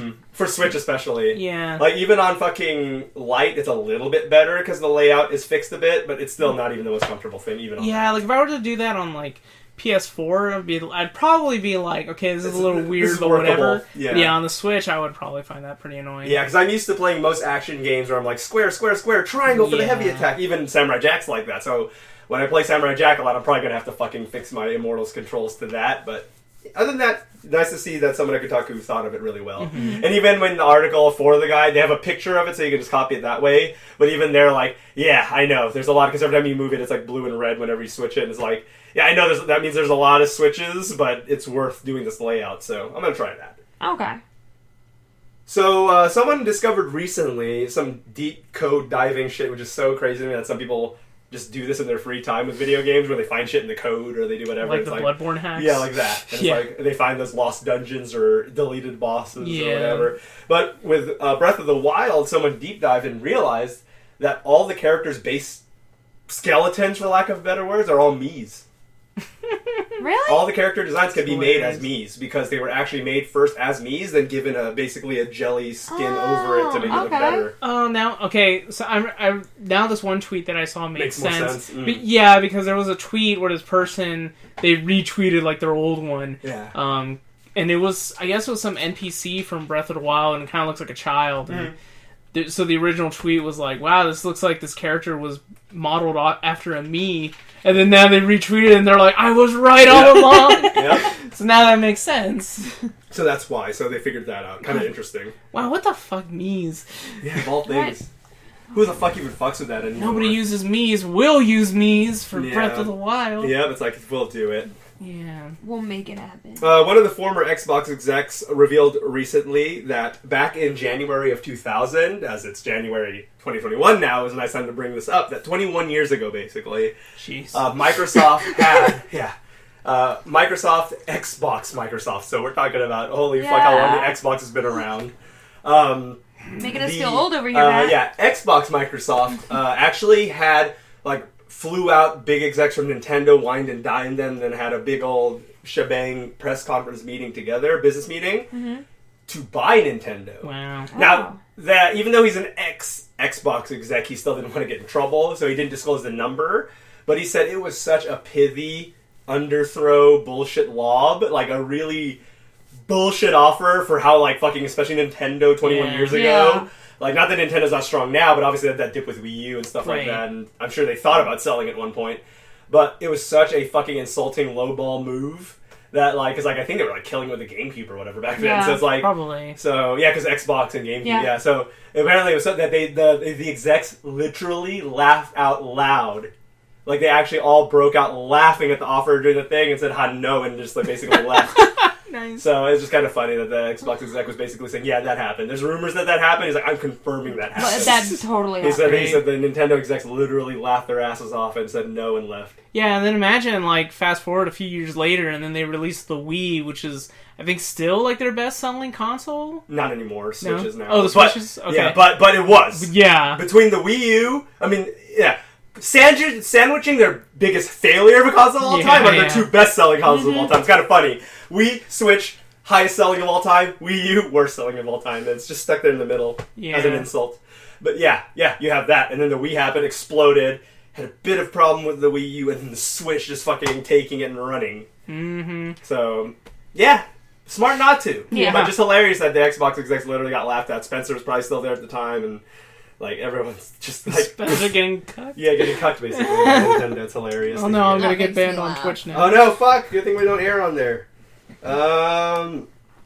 GameStop, according to some reports, so sorry if they don't at your location, if there's even a GameStop near you left. Right. But GameStop has now started accepting returns of Cyberpunk 2077. Wow. After declining it for that long. Yeah, because usually with their like they don't fucking take returns at all. They're like, oh, you opened that shrink wrap. So It's what a lot of yours. people Right. are doing is like, so Cyberpunk said for $5. Yeah. Cyberpunk said for retail copies or physical copies rather, if the retailer won't and you can prove that you tried through them. How do you? Yeah, I know. Let me record the conversation. Yeah, at which the is store. illegal in some states especially. But yeah, exactly. That's kind Yeah. of like the only way you could really prove it. Like, what are you gonna do? You're gonna like, hey, for posterity, I'm gonna record this conversation in case you that's don't what give me the you really refund. do. for- Yeah, and then Cyberpunk. CD Projekt Red basically was just like, yeah, but if they don't, and I think they were taking people's words for it honestly at this point. Mm. I think they were just saying that to deter, Right, like to somebody's deter gonna some lie, people. like- Yeah. So they were basically like, yeah, go to Target, go to Best Buy, but if they don't, we'll personally figure out something. I don't know if they've been doing checks or whatever, but Yeah. they're basically like, we'll do something about it. You will be We'll give resolved. you God credit. Yeah, you just gotta try. Oh god, you just have to at least try. But digital ones, of course, through PlayStation, after trying to fuck me in the ass about it, Yeah. finally followed up with me and said, "Okay, we'll do it." And I'm just like, "Yeah, just trying to bitch." And then as a precaution, After telling me they've never heard of this before. and then Oh. preventive measures, we're just gonna pull it from our Yeah, there's that storefront. too. Yep. So the only way to get it for PlayStation 4 now and Xbox One is to buy the physical copies on Amazon. And no, they don't resell for a lot. You fucking. I was gonna bring him up. Yep, exactly. What a fucking. Oh, this game's pretty hot right now, right? Yep. Oh, it's hot, all right. Not for the right reasons. Battleborn. We mentioned this. I think this was even before you guys were on the podcast. We mentioned at the time that the devs I think it was a 2K game. Said Gearbox. Gearbox, yeah. Gearbox published by 2K. Okay. Said that. So both. Said that they are going to shut down the servers in the next year or so. That date is coming up as of January 25th. They've finally given it a date after announcing it about over a year ago that it is shutting down on the 25th. You can't play Battleborn with your friends anymore. Oh. If you are playing Battleborn with your friends, they're probably not your friends anymore, so there is that. Well, I'm just wondering who the fuck is out there still playing Battleborn. Dude, people were still playing Fallout 76 during its worst, so unfortunately there are just fan bases for anything. Yeah. It's weird, and I know it is stupid, but like, it's surprising that there always is a fan base for like fucking everything.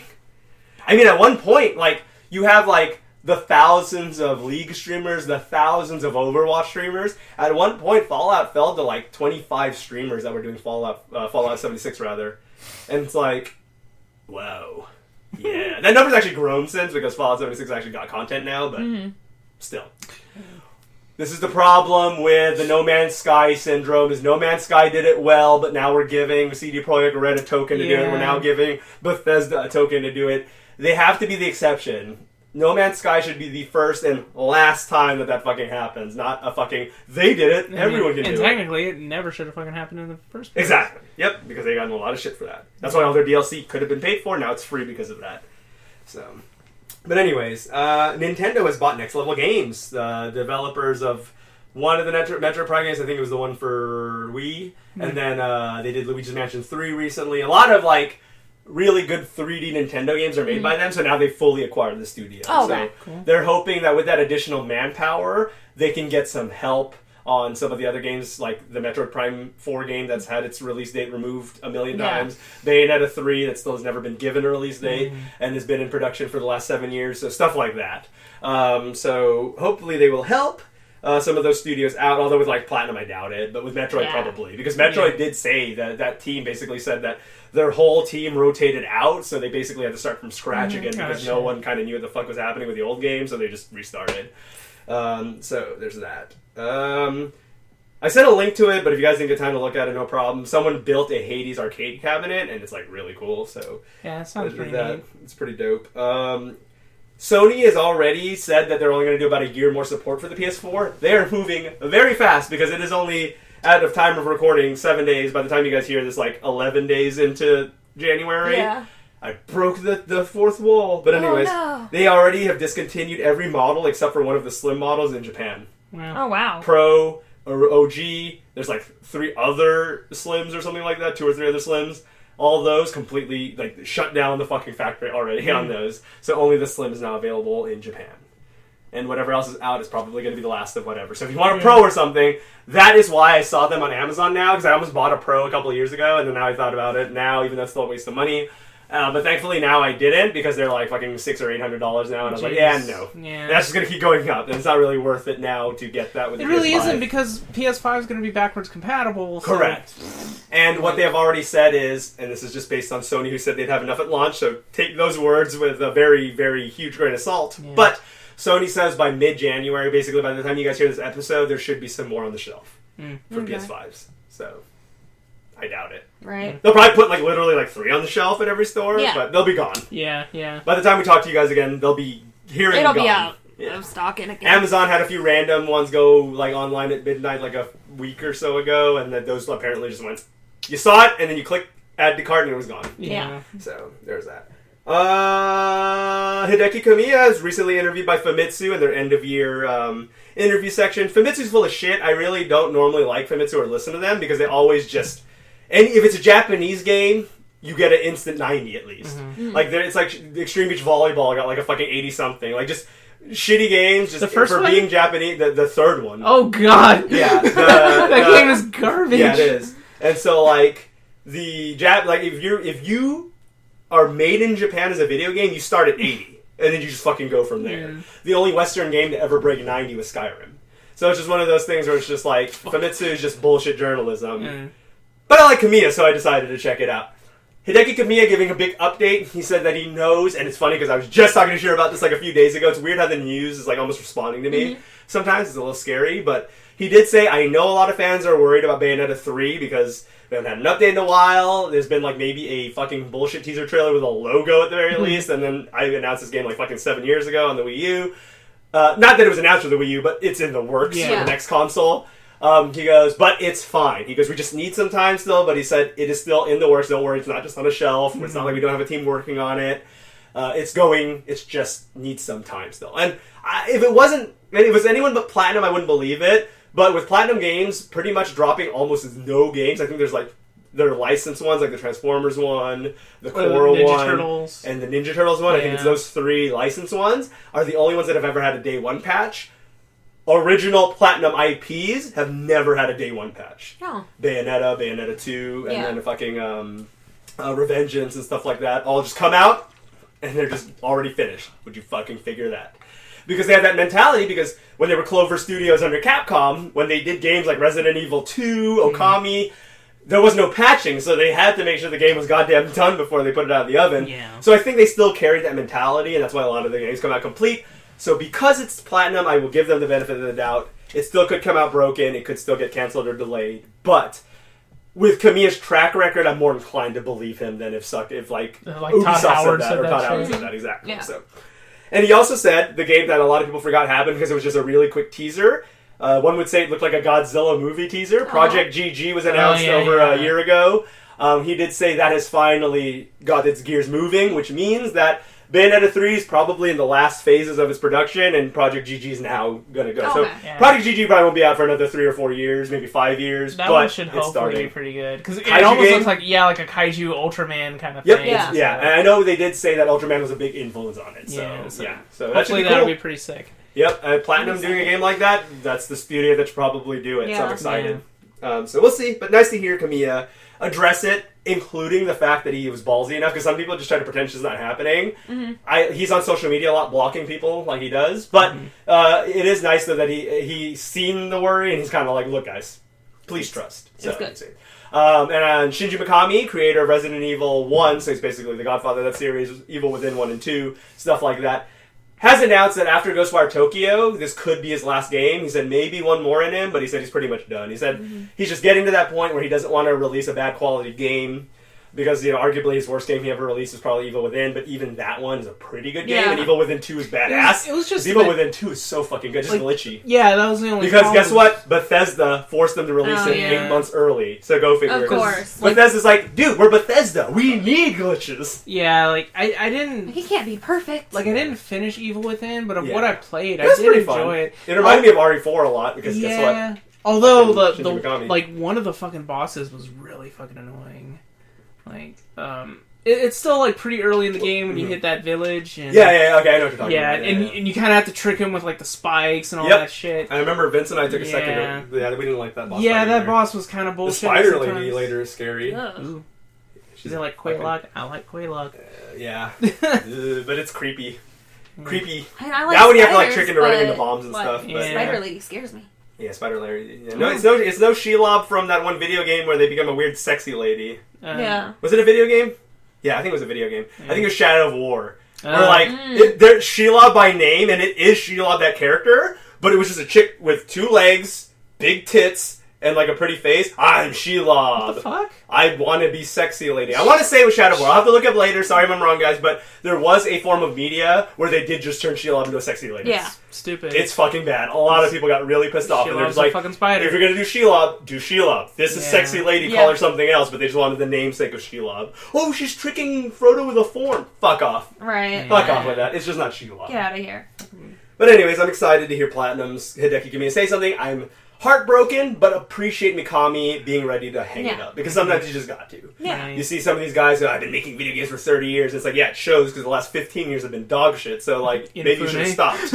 No, you should calm down. Yeah, exactly. What's up? No. Oh, but yeah, Shinji Mikami is smart and is just don't have to create, I'm just kind of ready to call it. So good for him. I appreciate it. And I hope that This is, of course, Nakamura, the director lady, the art director lady that everyone loved at that one Video Game Awards show because it was so bubbly and kawaii.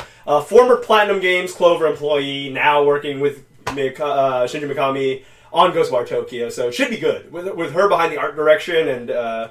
because she did, Okami and all those games. So obviously, when it comes to art, she knows what the fuck she's doing in terms of art direction. So I'm wondering if maybe he'll just take, special projects from now on. He could. I think it's just not... Yeah, basically it's not going to be a Shinji Mikami game anymore, per se. It's going to be Shinji Mikami, executive producer. Yeah, exactly. Stuff like that. Yep. But no more Shinji Mikami name being there because it's fucking a big deal. Yeah. It's just going to be, Shinji Mikami helped. Yeah. He walked by the office last week and said, what's up? He's in the credits. He told us but Nakamura's still young, and she took I don't know where she went in between Platinum and now, but she did kind of disappear off the face of the earth, so when everyone saw her at the Game Awards... went to a different company. She did, she did. So, that's going on. Yeah, she left whatever the fuck company she was with, but she was still attached to Ghostwire, and that's going to be her only game with that company, and then she moved to another one. But that's correct. EA is going to do another Sims Contact Pack. Look, I love The Sims, right? But the problem with The Sims, right? Sims 3, for example, is my favorite one. Because Sims 2 is a little too autonomous, and then 4 tried to do that again, where you just don't have much control over your people. It's more, you make your people, and then they kind of live their lives, and they don't really do anything else. With Sims 3, they ended up doing it where, you felt like you had more control over, your thing. When I want to make the angsty teenager, I want to make the bubbly mom, I want to make the weird fucking toy inventor dad. You could do all that stuff. Right. This one's just jock, and then you just kind of see how their life goes. Which is not as fun. But my problem with 3 even, and Sims 4 is already starting to surpass that with their stupid Jakku Star Wars DLC and all that shit. With 3, for example, just to give you an idea, they did 15 stuff packs and expansion packs for Sims 3. Sims 3 was a $60 game. 6 or 7 of those expansions were $40. Yeah. And then the stuff packs were $25 to $35 each. So that became a fucking almost $1,000, a $700 game, basically. Some shit. I'm over exaggerating, but my point being is way more than $60. Yeah. And that's the problem, is all the Sims games end up costing, again, you're fucking $400 or $500 games, and it's just okay, well, that's a bit much, because one of the biggest issues with 4 is they just stripped it in the base game was so stripped down because it was prepped for future content that 3 at least had stuff to do where even if you own Sims 3 the base game, there's still stuff to do. Yeah. Sims 4 is so bare bones. The park, there's so many wall options. It's so droll because they knew they were going to add shit later on. In fact, within a month of it coming out, I think they already did 2 stuff packs on an expansion within a month. It's already $70 more. So it's fuck off. I didn't keep up with the Sims 4 that much, but that does sound about right. So so they're doing another stuff pack, but at this point, I'm just kind of fuck you, EA. I wish a more competent company had control of this. Because Sims is a great series. I've lost hundreds of hours unashamedly to that fucking game, and I love it. Especially because in Sims 3, you can do custom soundtracks, so whatever music I'm into at the time, drop all that MP3s into a music folder, go up to your stereo in the game, and fucking crank that bitch while you're working out or whatever. It was cool. Dishonored's co-creator, one of them, I forgot to write down the name because I'm an idiot, is working on a new game with the developers of Prey, which is actually a studio that was contracted by 3D Realms to make the game Prey. I don't remember the game. I think the Prey actually didn't live up to the hype, unfortunately, but it was a technical marvel, so it was still praised for that. So we'll see where that goes. I've been recently playing Ion Fury, which was originally called Ion Maiden before Iron Maiden decided to sue them. So I've been playing that. It's a faithful game to Duke Nukem because it is by this 3D Realms. Had some transphobic stuff that the studio addressed. You never know if it's genuine when they do that because they claim it was one employee who did it. Yeah. So it's easy to just throw one employee under the bus and shame them as opposed to the whole studio being transphobic. But unfortunately, when that game first launched, it's been patched since with an apology. And then they did a big donation to some society of pro-trans and everything. And the problem is that they still got criticism where it's but you should have caught this before. So it's it's easy to apologize when you're caught, but you should have seen this guy, even if it was a rogue employee who threw in shit because it was his last day or some shit like that. It's maybe you should have looked through it. So there's mixed reception.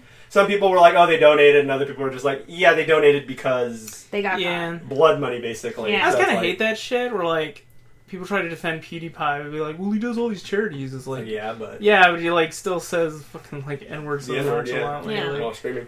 Yeah. A new secret 4 years after the game came out was found out in Nier Automata. Oh. Wow. Everyone thought that everyone found out every secret already. There's a new secret that there's a video on there. If you don't want to hear about it, just skip forward about 1 minute right now. Go ahead. But anyways, the secret is apparently there's 2 specific oil drums at the beginning of Nier, like within like an hour or less of Nier, and when you pin yourself between them, it gives you the option to just go to the end. Oh. And it unlocks everything as if you beat the game. Wow. Like, I think it was some sort of bug testing thing maybe, or maybe it is really a secret because it's a very specific oil drums you have to go between. But someone discovered that new secret that you can just literally beat the game, including unlocks, with that. Yeah, I can't wait for... Now they said, of course, now you're going to miss out on the whole good game. But Yeah, but I mean, that's still cool. Like, beat the game and then, come back. What's like the remake or the remaster? Replicant? Yeah, Replicant. Yeah. Do you get an achievement for doing it? I don't know, actually. That's a probably good one question. for beating the game. Yeah, maybe one for beating the game. Yeah. But Nier Replicant, I've been seeing cringy comments where someone's like, is this like Nier Automata? Or like, what is this shit? Like, I like Nier Automata, but this is just crazy. And just cringy comments like that. Like, it's crazy is not knowing a series and pretending to like it. Right. Like, people who, like, oh my god, I'm not going to name who it is because just in case they listen to this, but, like, my whole thing was sparked off of this where someone was like, I thought the Monster Hunter movie was pretty good, and I'm like, I know this cunt has only played Monster Hunter World. That does not count. Right. That is like only playing like fucking, that's like baby's first Monster Hunter game and not playing any of the actual Monster Hunter games, and you're just like, it's not a bad game, I'm not shitting on Monster Hunter World, but it's just like, if that's the only one you've played, you don't get to have an opinion on what's a good Monster Hunter movie, because you don't really know.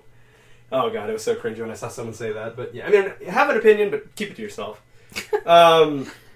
Cyberpunk. Oh, what's that? Just from looking for the trailers, it looks so shitty. Shit. They're trying to say like, well, if you think about it as like a faceless, if it didn't have the Monster Hunter name attached, and it was a pretty good popcorn flick. I'm like, yeah, well, it had Monster Hunter attached, and Mila Jovovich is just getting another fucking paycheck from her husband, so fuck you. Pretty much. Yeah, pretty much. Cyberpunk 2077. I spaced out the Cyberpunk things. One, not because I'm lazy. It was actually because I'm lazy, but also just to fucking keep the disparity apart. But more Cyberpunk 2077 bullshit fiasco. Mm-hmm. Cyberpunk 2077 has lost 79% of its player base since launch. Aww. Only 31% of players are playing it still or haven't returned it yet. So, yikes. That's a lot of money, because that game's sold like hotcakes, on Steam especially. Oh, yeah, and like their stocks like dropped massively, too. There's a lot of threats of lawsuits from investors for just totally fucking it up. Tons of internal disparity. They had a press conference where some of the employees were asking, like, why the fuck did you tell everyone? Like, because it was an open forum to address the problem. And they were just like, why did you guys release it even though we literally told you it was broken every single fucking day of the last 7 years? Good question. All right, anyone else? And then they were basically doing that shit because it was like corporate shells versus I read the article. And a lot of them were speaking up and being very vocal about being upset because they're just like, we put our name on the line, the studio could close and it will be fucked. We put our reputation after building it with Witcher 3 and becoming this darling. They didn't use those terms, of course. But, now we're just fucking these clowns. So do you think they should have delayed longer? Yeah. Easily. Okay. Because my whole thing I was talking to my coworker is, Kingdom Hearts 3 and Final Fantasy 7 Remake took 10 years to make. Yeah. Mm-hmm. But when they both came out, I mean, not crazy about Kingdom Hearts, but I've heard from people who do like Kingdom Hearts 3 is that it's a good game. It is. Final Fantasy 7 Remake. Long time anticipation. Yeah. Pretty goddamn good game. Watch Jim Sterling's video of why. But other than that, because he makes very good points. Not just like he's the only one who thought that, but he made very good points in his video. So do you think that they should, just because, I've seen people play Cyberpunk, and I was really excited for Cyberpunk, I'm not going to lie. But with all the criticisms they were getting about delaying and everything, do you think that they should have It would have been better to take a joke on the chin and get laughed at for a few months than get laughed at for eternity. Mm-hmm. And that's what they did. Now, what else they should have done, and I was telling my friend this, is they should have just canceled the Xbox One and PS4 versions. Yeah. Because those clearly, even though they were originally meant for those consoles, who gives a shit? If they had canceled them, gotten flack for 3 months over it, and just wiped it off their shoulders after 3 months and said, pretty goddamn good game, huh? And if they only did the Series X, PS5, and PC versions, they would have had a lot less criticism because those games were maybe still only 80% done, but still complete enough where they just needed a few patches. The thing that was shitty too is they absolutely lied about it. They're like, "Oh yeah, no, it's great." Yeah, when they were asked at the game, that's what one of the project employees was. One of the floor guys, not the fucking corporate shills, was like, "Yo, like Game Awards last year, you guys said that this shit's basically like ready to come out, like it's in finished state." And he's like, "At the time, it certainly wasn't." And he goes, "Fast forward to a year now, it still really isn't, and you still told people we're on time for December 10th. It will happen. Period." And then they didn't give any review copies. And that's when a lot of press knew it was gonna be shit. Yeah, everyone kind of knew. Even we joked about it every fucking week of like the last month. But that was the icing on the shit cake. Is when the reviewers were all like, "We did not. It's fucking the week of when we usually get our shit, and we did not fucking get it yet." And that's when they were like, "This is going to be dog shit." Sure enough. Yeah, I did also read how during that open forum or whatever, like people were kind of like, "Hey, isn't it ironic how you fucking corporate shills like release this Cyberpunk game?" Yeah. Yep. And that was one thing that I was getting real annoyed, like, as the game was coming out, is they're doing all this shit, and it's like, yeah, they're fucking just, they're now converting to the very capitalistic AAA model. We'll fix it later. For Cyberpunk, which is supposed to be very, anti-punk. Yeah. Yeah. I guess I just kind of feel bad for the devs because they really did. This is the biggest issue with the game industry. That's always the case. Yeah. We talked about it before, where people are like, "Well, I'm going to keep playing Overwatch for the devs." It's like, they're gonna get like very little. Yeah. They get. Well, no, I mean, for morale wise, like I feel bad. For no, for sure, no. I'm not counteracting your point. I was just saying.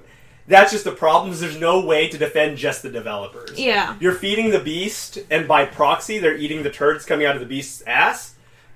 But unfortunately, the food is never going to go directly to the developers, which just sucks.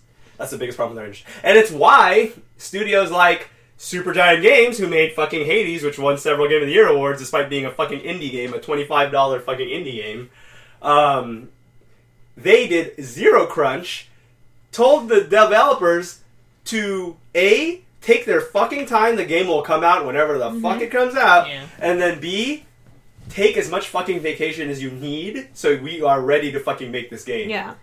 They encouraged fucking vacation, whereas at some points, people were reporting 80 to 120 hour work weeks at CD Projekt Red for Cyberpunk. For a piece of shit.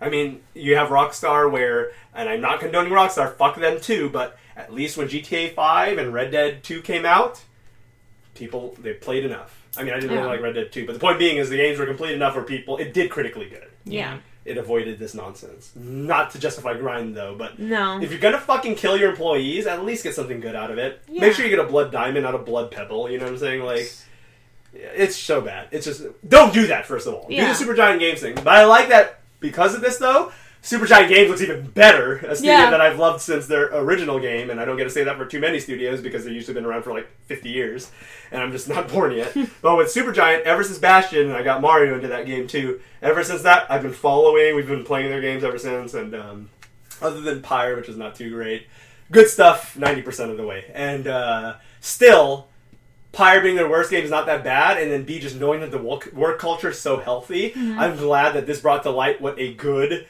work culture can look like. And they were praised by that by many publications, and like, what the fuck happened here? 50 guys, use it hyperbolic, 50 guys versus 1 million guys? What the fuck? What the fuck is happening? Yeah. And so, guess what? 50 healthy workers versus 1 million unhealthy workers? You kind of see the difference there. So... Yeah, I think I once told you how I saw like some really stupid criticism where they were like, they should have just hired better developers and better QA testers. And it's like the testers and QA team got shredded, and a lot of them actually spoke up on social media because they were just like, they didn't listen to us. Yeah, and that's the thing. Like, and I remember I told this random person, I was like, you clearly don't understand how these games are made. They thought I was saying, because they don't know how to code, they shouldn't criticize. Like, no, when your brain goes there, that's called galaxy brain. Yeah, because there's so many fucking factors that people don't take into account. And like, a lot of people try to give beta testers shit. Even Matt McMuscles would talk about that.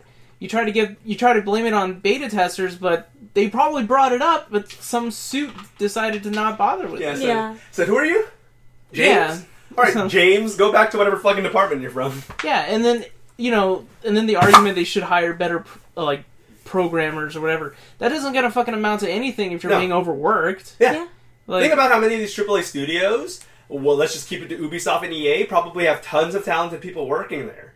But Bobby Kotick and Guillermo, they're still the fucking shot callers. Yeah. So you can have all the talented people in the world, but if the guy says, lick my ass, I'm releasing this, you literally can't do anything about it. Yeah. It really upsets me when people just have such really stupid takes like that, and then get really mad when you call them out on that shit. I don't know. To me, that's just the unnecessary defensive shows how little they know about it. Yeah. Sorry, exactly. you just fucking don't know what you're talking about. Another thing that I was reading is I heard a lot about people, going after, sending death threats to the developers. devs. Yeah. Because Call of Duty neckbeard 12-year-olds or 30-year-olds with 12-year-old mentalities, that is how they react to things. Like when a girl won't fucking sleep with them, they call them a bitch. They, they go from simping to them to when the girl doesn't want to suck their dick, it becomes, oh, fuck that bitch. I'm too good for her anyways. Yeah. I'll make the next girl my princess bullshit. But don't send... No, that's how they work, though. Stop Now, they that. shouldn't. That's I'm agreeing with Mallory. annoying. I'm agreeing with Mallory, but we've seen this.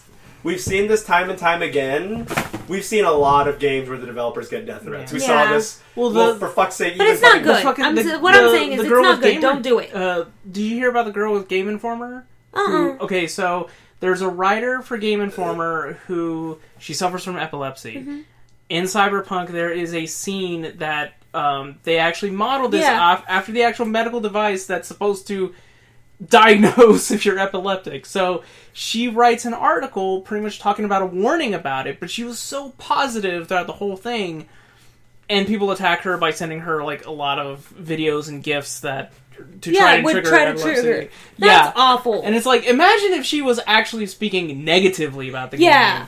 This is someone who says the game's pretty good. Yeah, she was even talking about I was almost suffering multiple seizures, but I just really wanted to play this game. Yeah. What the hell is wrong with people? Yeah, no, gamers are stupid.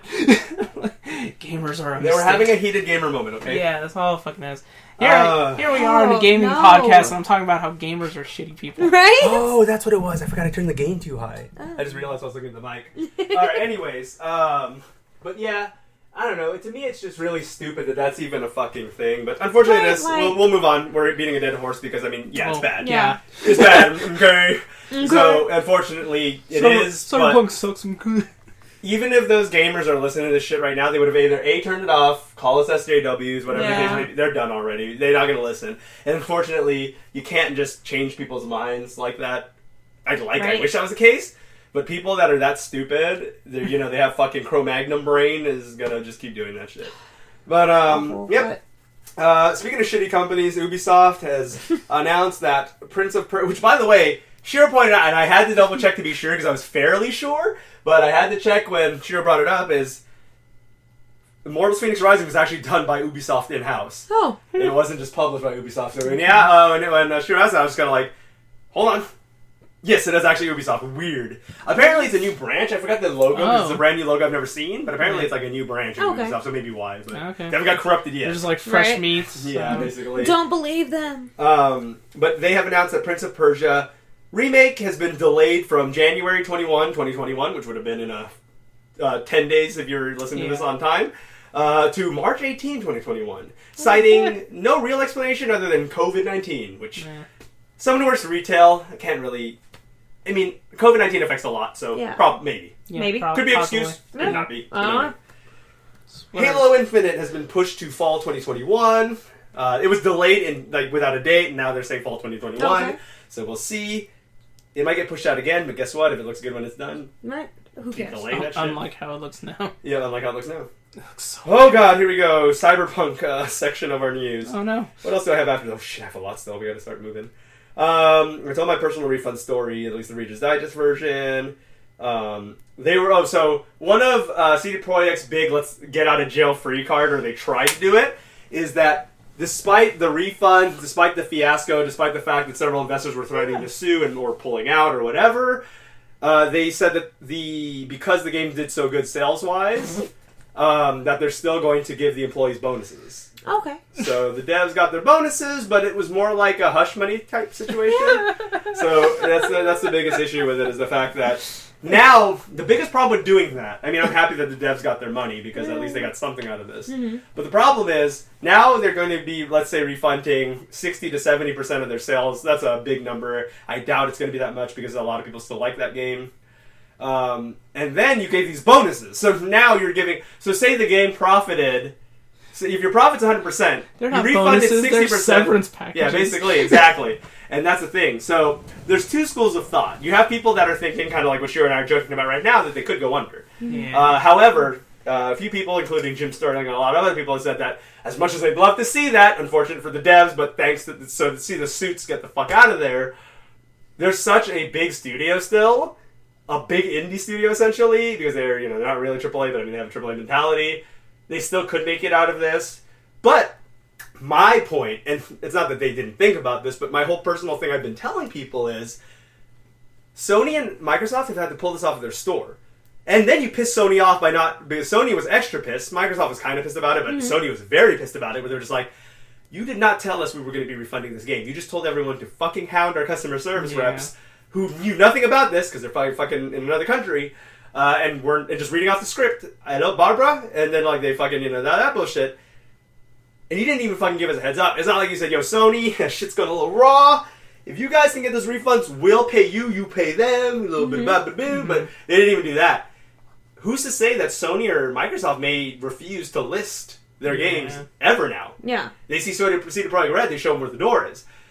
They can still use good old games to sell their... They don't have to worry about Steam either, because Steam could also say, fuck you. Essentially close them back to a PC-only market. Exactly. Yeah. Bingo. Yeah. Back to when Witcher 1 was a thing. Yeah. So, yeah, we'll see, but it's possible they could still make it, but how much damage, permanent damage, reputational damage is it done? Oh, yeah, no, this is... It's fucking astounding how much, goodwill towards this company has just been burned and demolished. Yep. So fast. Yep, it's crazy. 5 years ago, Witcher 3, and then now, yikes. Yeah. It's amazing. Yeah, I got a memory pop up either today or yesterday, and I shared it, and I was just like, basically, in so many words, how the mighty have fallen, because it was 180 Game of the Year awards that fucking Witcher 3 won, and it was just like, thanks for the support. You guys help us, blah, blah, blah. And I was just like, who would have known 5 years later this piece of shit company would have done a whole 180. But yep. Console performance, I mean, we kind of already covered that. Last gen consoles suck. Everything else is mediocre at best. It's fine. Yeah. It works, I guess. PC, it's okay. Bleh. Apparently on PC it's just more so, it's just weird technical things. Yeah. People will just have where weird Mexican stereotype man is eating noodles at the beginning or some sort of Chinese food, and sometimes he'll have 8 pairs of chopsticks in his hand and he's just eating, and it looks fucking weird. That's what you see on PC. On fucking last gen consoles, the game will just crash. A fucking really bad slowdown. The dynamic resolution will drop to 480p. Character who's supposed to be an enemy can't read you. Yeah. So you're just staring at each other. Yeah. And then a lot of times, everyone has seen the Keanu Reeves one, but this happens to several NPCs in the game where they have a weird... Oh, the textures didn't fully load. Yeah, didn't fully load, so they look like PS2 characters until the textures load, so this looks fucking weird. Sony in the beginning, now they're doing a good job after 1,000 million complaints, but they originally handled the refunds very poorly, because at least with Microsoft, ever since day one, they were just like, you want to return it? Well, fucking whatever, I guess. Right. We're a $1 billion company. Who gives a shit? Sony was very gatekeepy about it. They took a couple back, but then after doing a few refunds, they were just like, whoa. Cyber what? Who? Why are we returning this? Yeah. And then they started What being is really that? shitty I don't about know it. what that is anymore. That's why I started getting pissed off. And then the guy, I made the customer service literally close the chat on me, even though I think that's against protocol. But yeah, law offices of Stephen P. New will probably hear about that. But other than that, it's just one of those things where they were just basically gaslighting me. They were just like, you haven't seen the news? And I was just like, here's a Forbes article. Yeah, that's Forbes. It's not Sony. And I go, but they're talking about Sony, dumb fuck. That's what I'm showing you this article for. So, blah, blah. Anyways, and that's when the last line I said before they shut the window on me, I said, this must be why you probably have a bunch of class action lawsuits against you and blah, blah, blah. And then they shut the window. Yeah. But, yeah, sorry, guy in Dubai that had to handle my shit, but unfortunately, fuck you. Let's see. Sony pulled the game entirely. Xbox, I think they've now pulled it, but at one point, Xbox was still selling it despite the fiasco. But when you click it to buy, a pop-up window comes up. Like a warning? This game is not fucking finished. And we do not know when the fuck it will be finished. Click OK to proceed and purchase, but we are fucking telling you now, do not cry to us.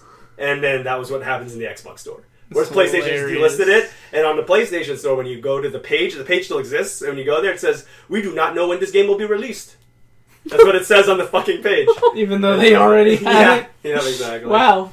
Yeah, they just reverted it to the previous page. We don't fucking know. They've done 2 hot fixes ever since the game launched. But apparently it's still barely fixed anything. It's fixed a lot, but it has so many problems it's barely fixed anything. So that's what I mean by that. Digital Foundry, one of my favorite tech guys. You want to be a real nerd, I love watching graphic stuff on there. It'll be like, here's the performance on Switch, PS4. Oh, here's why. Oh, yeah. Fucking, it's the whatever kernels are gathering because you fucking nerds. But at least you get to really know what the fuck is happening in the game on a technical level, and you get to see it on the screen. They have a very good what the fuck happened to Cyberpunk, where they'll show PS4 versus PS5 versus PC, then PS4 versus Xbox One, then Xbox One Series X versus PS5, so on. So they're very in-depth, and they compared to everything, and it'll be like, apparently, the Xbox Series X version is the best one. Okay. At least at the time that Digital Foundry did that video, it's the best performing one alongside PC. Then PS5, then fuck the rest. Right. So that's where they go there. So good videos on Cyberpunk. I'm sure they're going to do more as that game gets patched. There's a third-person bug that revealed... Now there's a better working third-person bug, because a lot of people are like, I wish you could click through like Bethesda game, like Elder Scrolls games, where you can be third-person or first-person. They wish they had that toggle, so that way when you're running around the city, you can see your character, because I don't know, because you spend like a fucking 45 minutes to an hour making it, so you might as well see them, but you never really do. But yeah, anyways, there was a weird bug that someone did where you could glitch it, but it shows what the model actually looks like when you're in first, because it's basically cheesing the camera to pop out even though you're still in first person view. And they had like these weird like sharp arms that like extended into like infinity, and these weird like fucking torso body. Yeah, some weird shit like that. It looks like some weird melted gross thing. And then your character's face. So it's just like, so if you look in the reflection, you don't really see the hands, and it's like, you just got to see what it looks like pulled out, essentially, and it looks fucking awful. Someone has since done a third-person bug on PC that works a little bit better, but that was disgusting looking. Staff openly angry with upper management, yada yada yada. Oh, the one that I know Shira and I talked about, that CPR CEO was liking tweets criticizing Sony for pulling Cyberpunk from their store, despite requesting personally that Sony remove it from their store. Do people not know how the internet works? You see a lot of these things where someone will be in a tweet battle with someone and just start saying racially disparaging remarks or sexist remarks. People will be screenshotting those receipts, and they'll be like, everyone can see what I'm saying, what the fuck? It's just weird, like, you don't know that that's how the internet fucking works. Everybody still has the screenshots of when Ted Cruz liked the weird-ass porn. Allegedly, that was his intern. Sure, yeah. And that's funny how that kind of fucking bullshit, but anyways. CD Projekt started paying for physical refunds out of its own pocket. We talked about that. Oh, right. So they had 2 crossovers. Did you guys hear about what games they crossed over with? Mm-mm. They crossed over with Forza Horizon 4. What? One of their cars from Cyberpunk was added to Forza 4. And then they had an aesthetic motorcycle and like clothes pack for Death Stranding. Why? Both games that run much better than Cyberpunk. So it's a little ironic. Yeah. It was just weird. I was just like, you guys didn't pull out of this It'd be funny deal? if the items like don't even load properly. That's what I was going to say. Yeah, I think I joked about that on my Discord. I said, what if it makes the game worse? Yeah. It starts undoing Death Stranding. Yeah, it was weird. And then a problem that was reported on PS4/5, because it's still the last gen version just running on your PS5, and this could happen to either version. If your save data exceeded 8 megabytes, it could get permanently corrupted, and you have to restart the game. That's a flaw. And that's a bit of a flaw. That's a very wee small bit of number. a flaw there. Yep. Incredibly exactly. small With a number. game that gets that big, that's a very small. Yeah. That's probably your first hour, basically, in the fucking game. Maybe, if not less. Yeah. That's like fucking PS1 memory card size. What's the console that they had, like the Cyberpunk exclusive console? Xbox. last gen. Okay, It was yeah, because last I gen love Xbox. seeing the tweets where they're just like, "Hey, if you ever feel They'll- bad, yeah. just remember that there's So- a fucking console console you for can't even this play the So game." that tweet would have been funnier if that was true. Yeah, But the Xbox One X can run Cyberpunk, so that Yeah. console can run the game. So that's actually Okay. not a true thing. Yeah. It's just like when PlayStation people still It's say not to as good this as the day that you have Series to be X, online. probably. Yeah, exactly. Yeah. But it can at least still run it. But yeah, no, if it was, especially if it was a base Xbox One last gen, yeah, that would definitely be true. That'd be fucking awful. yeah. But yeah, that's still fucking funny. Please tell me we're almost done with the Cyberpunk. We're done with Cyberpunk. Okay. Thankfully, we kind of talked about it earlier anyway, so we actually talked about it. Yeah, I know, because now I'm just like, oh, let me dig out all my thoughts. Let me Right. get all the PA. Let me not hold this in anymore Yeah, for 3 weeks. So, Riot Games recently made a tweet about that they're going to be doing an MMO based on the Riot characters and stuff like that. The thing about that, though, is that's all they really said. No. Like, one of the heads of the studio was just like, yeah, so I'm working on, like, a Riot Universe MMO. That's it. That's all I know. That's all they told me. That's what I'm doing. So I'm just letting you guys know there is going to be one, and I'm working on it. It's just, I was just told right now Okay. that's what I'm working on. Thanks. So that's what he's been assigned. We'll see. It's the VP of Riot, Greg Street. So there you go. There. Is that how we're gonna Of start? course, it's got, they're hoping that it's going to be a WoW competitor. Look, I do like that universe of characters, but I don't know. MMOs are just so, unless you're EverQuest or WoW, you've pretty much failed. Yeah. Like, no disrespect to D&D Online, no disrespect to Final Fantasy 14 or 11. Those are great ones. I don't even But understand. no one's been. Like, EverQuest 2 is still going on to today. Yeah. Yeah. And WoW is still going on, despite being a lot newer than EverQuest 2, is still going on to today. Final Fantasy 14, Final Fantasy 11, and D&D Online will all probably be long dead, and WoW and EverQuest 2 will probably still be going on at this point. They just have such a fucking loyal fan base. Yeah. And you have a lot of people, I know a lot of people that are in and out of WoW, where like, they'll go away, then 3 expansions come out, and they come in and they're in again. Yeah. They're somehow in again, and they're just like way deep in there. 3 expansions to catch up on, yada, yada, yada. So, I don't know if in 14, if you know if it has that kind of like pull and push, where like people like get really into it, then go away, then get really into it, then go away, then really get into it, but WoW definitely has that for sure. Where, like, people have been playing WoW on and off for, like, the last 7 years. And then 3 years before that, they were playing it every day. And it's like, Jesus. People love WoW. I can't. Yeah, I don't even understand how, like, the lore of League of Legends would even work for an MMO. That's what I don't fucking understand. Yeah, I don't like League of Legends. I mean, they're just trying to, again, because they know that not everyone's into MOBAs. That's why they're Yeah. doing the fighting game. They're doing the hero shooter. Now they're doing the MMO. They're just trying to, and the card game was cool, but they're just trying to do this thing where there's like, we know people like the characters, but we know not everyone likes the toxic fan base / not everyone's into MOBAs, so we got to try other stuff with these characters to make mucho money. Yeah. But we'll see from there. But yeah, it's obviously supposed to be a WoW competitor, but we'll really see. We've seen many WoW competitors come and go, so we'll see where that goes. Daisuke Ichihara, who is one of the ones who worked on Iceborne, Monster Hunter expansion, a very successful expansion, has left Capcom. So out of there, they were the mastermind behind Iceborne, which did really well, so we'll see how big of a loss that is. But they did a very good job with the expansion, so I don't know what caused them to leave. I mean, Capcom's Capcom, so God knows. Yeah. Capcom's either like the most like, they're either Godcom or Crapcom all the single time. It's like, God damn, they're killing it. Monster Hunter World, all the Resident Evil remakes. Then they make Street Fighter 5. Then they do this, and then it's just like, yeah, you good? Yeah, all right. Oh, remaster with collection, arcade collection. Why? And then it's just weird. They either do really questionable stuff or really praiseworthy stuff. Capcom's just been all over the place for a long time now, so we will see. Oh, right, more Dragon Ball Fighters. A lot of people are like, why the fuck do they keep adding characters to this goddamn It's just game? more Gokus. I know, right? People were joking about Goku that. 12. Well, it's Super Baby 2 is being added, and of course, anyone who hasn't watched Dragon Ball GT doesn't even know who the fuck Super Baby is, so okay. And Pikkon. Ooh.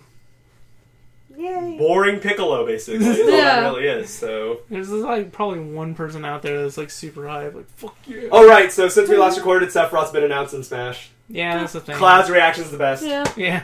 That's better than Sephiroth. Fuck Sephiroth. I don't care about Sephiroth. I like the memes. Like, the memes were great. Some of the ones I showed you. But yeah, just the fact that Cloud actually made that face in the trailer, unedited, is great. Because even he's like, I cannot get away from this bitch. Are you serious? I mean, in Smash. Yeah. I'm sure he's going to get great fan service. I'm sure the music's all going to be there and great. The levels, they had a showcase for it already. It looks awesome. But, I mean, it also is just Sephiroth. Yeah. Wasn't even the best Final Fantasy villain, so...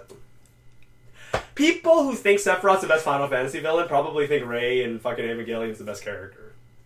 So, there's that. There's some overlap there. Oh, right, the Oculus Quest 2 sold out by the end of the year. Completely out of units, so they're trying to get more production and sell again. It is the best-selling, like, one of the best-selling VR units of all time. And a lot of developers, now that they've seen the potential in this, because Daniel and I had some... I don't know if that podcast episode ever came out yet, but we talked about VR for quite a bit because he's been into it for a while. He wanted to see what I thought of it being new into it. And he did say that when he bought his Oculus Rift S, he said that, like, nothing just, like, happened for a while. Like, he bought it, and there were some games, it was okay, and then he's like... Then, like, 2 years would go by and, like, no news or whatever. Whereas the Quest 2, albeit just came out in, like, fucking November or October, has been just, like, new, like, this plays on new Warhammer game, Mistport, all this shit. Like, it's like they've been on it. So we'll see if that continues. But it has sold out, and they said that that was beyond any of their expectations in terms of sales. They figured it would do pretty good, but they didn't expect to literally run out of units stateside. So there is that. It has gone down in price, though. If you can find one. Yeah. That's the only problem. Right. Yeah, so Fortnite added an Among Us style mode to their game. So now if you like Among Us and you want to play Fortnite at the same time, you can do that. Don't want to do that. They also added a 120 hertz support for monitors. Oh, okay. So you can play Fortnite in 120 hertz if you got a 144p or higher monitor. Alright, so that's Fortnite news. That happened. Nintendo had an indie showcase while we've been gone. They announced Among Us 2, which came out... I mean, Among Us as well, which came out on Switch. Like, there was, like, it's out now, $5, like, on, like, the PC version, or the paid mobile version, or whatever. It's more Among Us. I mean, I think everyone's kind of over it now, but it was fun for a week. It also has cross-play with everything else, so if everyone still likes it, you can still play with your phone friends and your PC friends and your PlayStation friends and all that stuff. Spelunky 1 and 2, really fun platformer survival, is coming out later this year. Not until like May. I don't know why the fuck they announced it so early. The one I was interested in, I haven't started it yet, but I did get it, is this game called Calico. It is hard to explain, but basically you can have a dog or a cat, and you're like a person. Like, it got praised for having like people of color, and like you could be an actual. It's not like Cyberpunk where you can be skinny or skinny. You could actually be plumper, or you could be in between. You could be skinny. You could be average. You could be whatever. So they got a lot of praise for being a little more inclusive with the looks of the characters. But yeah, and then you kind of like try to. You're basically accomplishing tasks trying to raise funds to get this cat cafe back to its glory. Oh, okay. So a lot of fun little stuff in there. Now has a bit of frame rate issues from what I've seen and stuff like that, but I still wanted to support it. It's $12.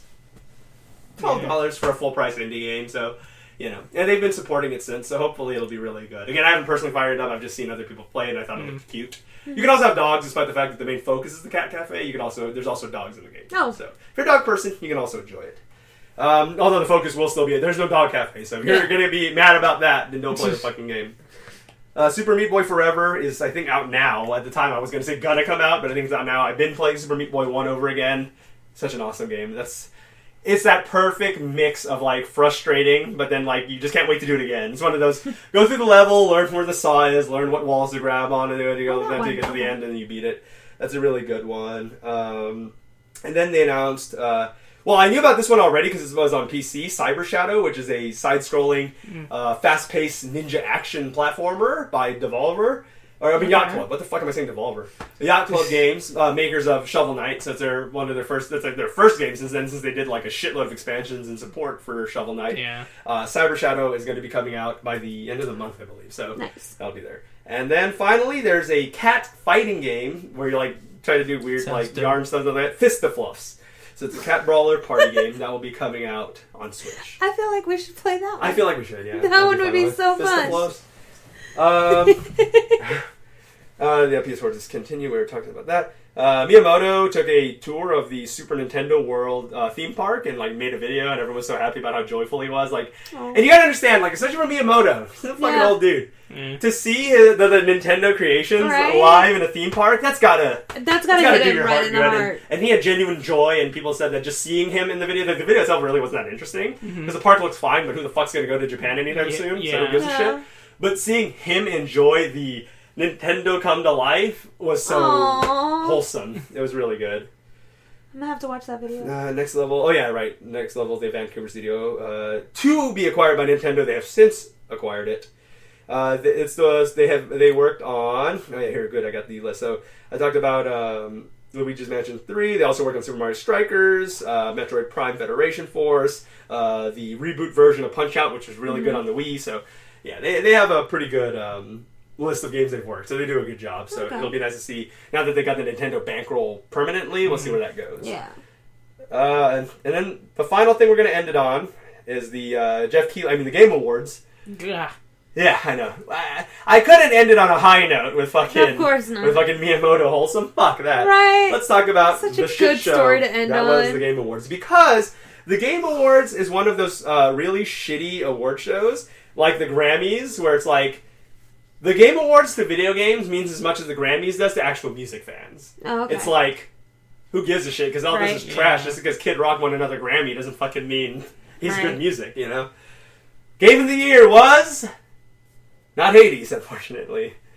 It was Last of Us 2. Despite, fucking Druckmann jacking himself off the entire time and now getting a promotion while doing it, while self-masturbating. He won Game of the Year even. So, fuck that. So, what I'll give it, and this is what I had to tell a lot of people, because I actually had some people say that Last of Us 2 was their Game of the Year, personal Game of the Year. Do you have no taste? Because my thing is, it's not even a bad game. I mean, there were some controversies, but it was mostly just heated gamers being heated gamers. Like, the studio itself tried to be inclusionary and try, whether it be genuine or not, tried to. The story is fine, and the game played like Last of Us, I guess. Like, it definitely spent way too long, but that's a whole other story. But, it was fine. Like, I would say maybe a 7 out of 10 game, my opinion. Yeah. Game of the Year? Fuck no. Yeah. Especially because it was against... I wouldn't give it to Animal Crossing either. No. Doom Eternal's fine, but I wouldn't give it to that either. Final Fantasy VII Remake, I mean... Maybe, but not really to me, personally. Yeah. Jim Sterling did, But for me, my picks would have been Ghost of Tsushima for the story, because the game itself is just fine. Or Hades, which is just an all-around awesome game. Those were my two that I wanted it to be. Unfortunately. So is life. Such is life. Best game direction, Last of Us Part 2. With all their crunch. Yep, beating. Yeah, I know, it would be exactly. That's why there was an article by Kotaku that was basically harping on that, saying a studio that does that much crunch should not win Best Game Direction. It was against Final Fantasy VII Remake, again, Ghost of Tsushima, again, Hades, again, and Half-Life Alyx. My problem with Half-Life Alyx is what the fuck? Everyone is laughing in Discord because I was just shitting on that game. And what I said is, I'm a VR fan.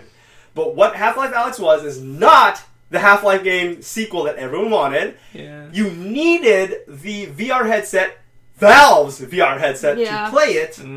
It's just a big-ass ad banking off of Half-Life. Yeah. What the fuck? And then it's not even that long of a game. It's long for a VR game, but not that long of a game, period. Right. And then it didn't even fucking really bring anything or introduce any story elements or conclude anything from the last Half-Life that everyone's been waiting for the fucking sequel to. It's not Half-Life 3. Exactly. Most anticipated game? That's a real weird category, because who's to say what the fuck's the most anticipated? How do you judge that, though? Yeah, what has the most trailers? Because it certainly wasn't this game then. What game because was it was it? Most trailers, it wasn't this game. Elden Ring, which is fine. It's the new FromSoft game that everyone's anticipating. But the only thing we know about Elden Ring that isn't a Reddit post, because literally there's all rumors. There's only like one teaser. Is one teaser. Yeah. And it's a fucking very and big all you ass know teaser. is that it's supposed to be like... It's like Tolkien and George R.R. Martin? Yes. George R.R. Martin and Miyazaki working together. Yeah, Miyazaki. Yeah, okay. That's it. That's a big sell. Like, it's just so mysterious. And that's before Game of Thrones took a shit in the bed. Yeah. That collaboration was confirmed before Game of Thrones failed. Now, to be fair, like, you can't really blame that on George R.R. Martin. No, not at all. That was a stupid D&D. But yeah, like, I get where, it's kind of like, wait, why are you still hyped for this? Yeah, the Game of Thrones hype is gone. Yeah. Yep. Yeah. I mean, Yeah. Now, when I see the rest of this list, though, I kind of don't blame it for being Elden Ring. You kind of fucking pair the bus full of people with one arm versus the guy with two arms. But you have Elden Ring that won, Halo Infinite, which, again, given the category, is a very anticipated game. Whether or not what it looks like, there's a lot of Halo fans and a lot of people are anticipating that game. And then here's the rest of it. I just don't fucking agree with any of this. God of War, unnamed sequel. The fact that it hasn't even been announced yet. And the fact that it's been announced, but the fact that there's nothing known about it. It's just been Sony saying there is going to be one. That's like the most info that's out on it. Resident Evil 8 Village. Okay. Or 7? 8 Village, yeah. So it's like, okay. Right? Like, is it really anticipated? Like, the Resident Evil games have been fine, right? But I wouldn't say Resident Evil 2 or 3 Remake were really anticipated. They were just, Resident Evil people are going to play it. Mm-hmm. So you got that. And Legend of Zelda Breath of the Wild unnamed sequel. What the fuck is it with these, like, imaginary-ass games that are, like, on this list? That's the thing that made no sense to me. I feel like they just ran out of things to put on that list. Speaking of running out of things to put on this list, Best Narrative, Last of Us Part 2. So, that certainly is not true. Let's see who it is against. My personal underrated game of the year, I've only had like an hour into it, so it's not like I'm the fakest fan. I've only been watching Wooly primarily. 13 Sentinels Aegis Rim. A very cool stylistic anime mindfuck narrative-driven action in quotation marks game. Kind of hard to explain. A lot of drama, a lot of mindfuckery in the story. Good stuff, though, from what I've seen. And the little bit I've played. But very underrated. A lot of people don't even know what the fuck 13 Sentinels Aegis Rim is, so that tells you a lot about it. On PS4 now, you should play it. It's good. Final Fantasy VII Remake. I mean, given the artistic changes, more so than fucking Last of Us Part 2. Ghost of Tsushima, definitely a contender. And Hades. So, Hades, Ghost of Tsushima, and Final Fantasy VII Remake taking it up the ass once again. I don't think 13 Sentinels ever even had a fucking chance, because, most people have never even fucking heard of that game. So there's that. Art direction, Ghost of Tsushima. Thank fucking God Last of Us 2 lost that one. They are on the ballot, but they lost. The other ones was Final Fantasy VII Remake, fine. Hades, good. Ori and the Will of the Wisps. Now that's a very cool artistic one. That's a really nice one, so I could see that. Score and music, Final Fantasy VII Remake. Now, we're really splitting hairs here, because I've heard most of the arrangements are cool. There is some new music and stuff like that. Mm-hmm. But let's face it, most of the music that got people hyped while playing it were the classic music. Yeah. So I don't think that should be in that category. Doom Eternal, I mean, it's the final game by that's going to be the soundtrack by what's his fucking name, the fucking metal orchestra man. So he's fucked off and is not on good terms with Bethesda anymore. So that's the last soundtrack he's doing for them. Hades. Very good soundtrack. I mean, very ambient, so, I wouldn't really be bumping it in the car while I'm fucking driving down the street, but it's good. I'd buy a vinyl of it, just to have it for display. Ori and the Will of the Wisps, again, very orchestral, very background, not really something I would, listen to on Spotify at work. And then Last of Us Part 2, fuck hell. Why the fuck are you on everything? Right, I feel like they just needed to add that to every list. Well, don't worry about it. That game has music. Because for Best Audio Design, it is Last of Us Part 2 for Best Audio Design. It was against Doom Eternal, Half-Life Alyx, Ghost of Tsushima, Resident Evil 3. So you see where this is going, is that Jeff Keighley has literally never heard of any other fucking game other than Last of Us 2. Right. Best Voice Actor Performance in a Video Game. Laura Bailey as Abby in Last of Us Part 2, winning Best Performance. I mean, Laura Bailey's great. She did a fantastic job as Abby despite her getting death threats for portraying a not stereotypical feminine woman. Yeah. So, she got a lot of death threats over that, because that's fucking fair. Yeah. Because of this fictional character that doesn't fucking exist, plus, who gives a shit? I just love how many people pulled out examples of fit women. And they were just like, there are tons of women that look like this. Yeah. Not every girl in the game looked like this. Anyways. No hate to Laura Bailey, but what the fuck. Stop sending death threats, people. And don't worry, they had 2 chances, because another person on the ballot was Ashley Johnson, who plays Ellie in The Last of Us Part 2. So they had double the chance to win on that ballot. Other than that was Daisuke Tsuji, who played Jin in Ghost of Tsushima. Fuck that character. If you ever play Ghost of Tsushima, what a piece of shit. I actually want to play that game because I was looking at it for the Game Awards. Yeah, it's really good, but Jin is such a motherfucker.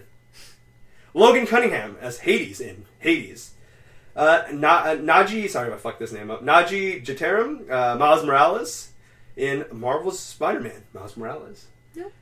I mean, for me, again, Jin's kind of a shitty character and doesn't really say much. I don't know if that's a very good performance.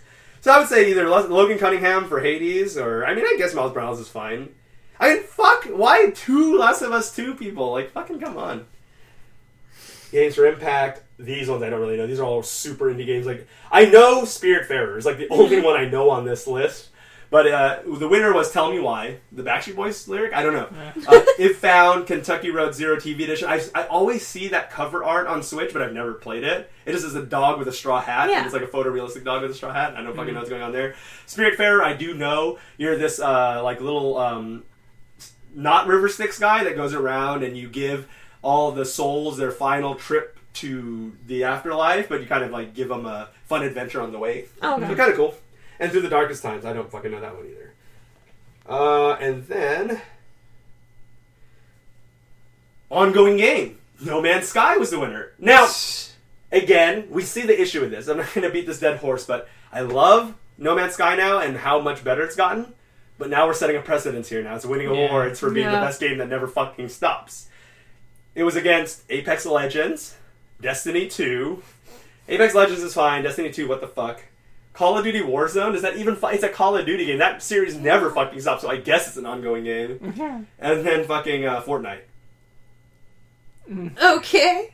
Best indie game, some fucking justice for once. Hades won Best Indie Game. Yay! For fuck's sake. Against Carry On, which is a great game. Fall Guys, which is a fun game that kind of fell off. Spelunky 2, which is pretty good. And then Spiritfarer again. Mm-hmm. Best Debut Indie Game. I don't know why those ones were on the list, but whatever. Winner, Phasmophobia. Great game. Especially if you play VR, you'll shit yourself. Carry On, Mortal Shell, Raji and Ancient Epic. That was the one that was actually Indian lore by an Indian studio, so that one got a lot of praise for being very ethnically legit and not just cashing in on an ethnicity. Yeah. And then Roki, which I've never heard of. Best mobile game, Among Us. I mean, at that point, Right. now it probably wouldn't have won that, but it hit the right place at the right time. It was because just... it was hot during the Game Awards. Call of Duty Mobile. Genshin Impact, my personal pick. Although Legends of Runeterra also good. And Pokemon Cafe Mix, which was not bad. I played it on Switch. Mm-hmm. My issue for that game is you hit the pay-to-play elements very early in that one. Or pay-to-win elements very early in that one. Best community support, Fallout Guys, Ultimate Knockout is the winner. Now, they did a pretty good job because they did respond to community feedback very quickly. So, Apex Legends, pretty good at that too. Destiny 2, Fortnite, No Man's Sky, another one that listens to it very well, and then Valorant's on there too. Couldn't say Valorant, looks like the most fucking boring game ever, but whatever. Best VR AR game, Half-Life Alyx. What? It was against Dreams, Marvel's Iron Man VR, Star Wars Squadrons, and Walking Dead Saints and Sinners, which would have been my personal pick. You wouldn't have thought that anything Walking Dead related would be fucking good, but their VR game is pretty awesome. It's you basically just go around trying to do the missions and objectives, but you're going around trying to collect supplies while there's zombies around, so you have to really pay attention to your surroundings. You kind of figure if Walking Dead was ever good, this is what the show probably would have shown. Okay. So you're going, you'll like find the weird guy who's like bolted up and has a bunch of shotguns, so you gotta get to that guy, and you're like, oh shit, that person's across the thing. Hopefully there's not fucking zombies. It's really cool. Innovation and accessibility. Now this is the only award that Last of Us 2 should have won, and it did. Assassin's Creed Valhalla. I mean, maybe I don't really know what accessibility. I just remember for Last of Us Part 2, a lot of people talked about the accessibility and praised it on that, so good for them. Grounded, Hyperdot, Watch Dogs Legion. I fucking doubt that one. Best action game, Hades. Beating Doom Eternal, Half-Life Alyx, Neo 2, and Streets of Rage 4. That's a pretty solid lineup, especially for action games. So, congrats to Hades for beating an actual strong lineup. Action-adventure game, The Last of Us, Part 2. That would have been so annoying if we actually watched that live. I'd be pulling my hair out. I'm so glad we didn't. Yeah, against Assassin's Creed Valhalla, Ghost of Tsushima, Marvel Spider-Man, Miles Morales, Ori and the Will of the Wisps, and Star Wars Jedi Fallen Order. Best RPG, Resident Evil. My fucking god, I'm going to die.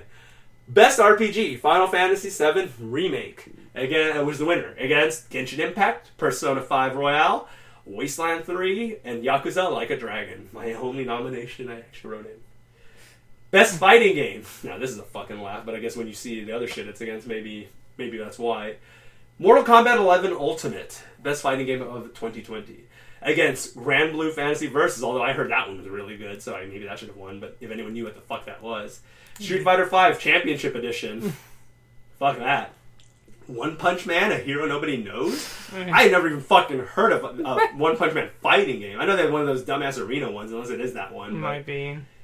And then, you'll love the last two. I'm not having a stroke. I'm not repeating the same thing twice. The final two is Under Night in Birth and Under Night in Birth Uniclear.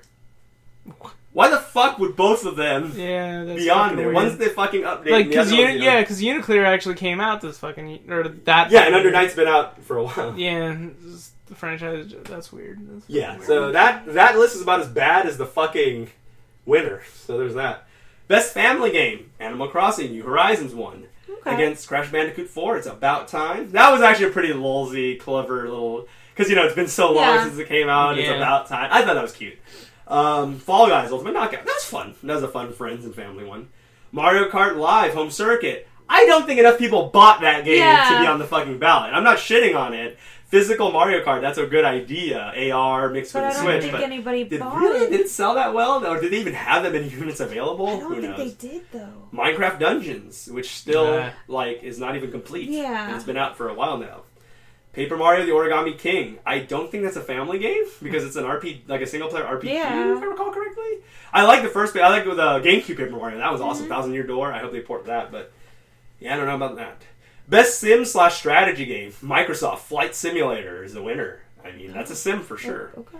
Against Crusader Kings 3, Desperados 3, Gears Tactics, and XCOM. Chimera Squad, #, or hashtag, depending on if you have a brain or not. That's that. Best sports or racing game. Tony Hawk's Pro Skater 1 and 2 is the winner. Against Dirt 5, F1 2020, FIFA 21, and NBA 2K21. I'm getting more and more bored with this list. I'm about to give up right now. Multiplayer game, Among Us. Good for you. That was against Animal Crossing, Call of Duty Warzone, Fall Guys. I almost said Fallout Guys. That's where I am right now. And Valorant. Content creator of the... Okay, who gives a shit about that? Esports athlete, fuck you. Esports coach, get a real job. Esports event. Esports host, esports... Yeah, okay, so... So that's the last real category, and then there's like 6 other ones that have to do with esports that no one gives a shit about. So, Happy New Year, everyone! And we will catch you guys sometime every week. We're going to try to stay on that schedule again. We did take a few weeks off. We're sorry about that. At 11 a.m. Central Standard Time. Until then, we will catch you guys later. Stay safe, mask up, and don't be a fucking idiot. And don't storm the Capitol. See ya. Stop sending death threats. Bye. Bye.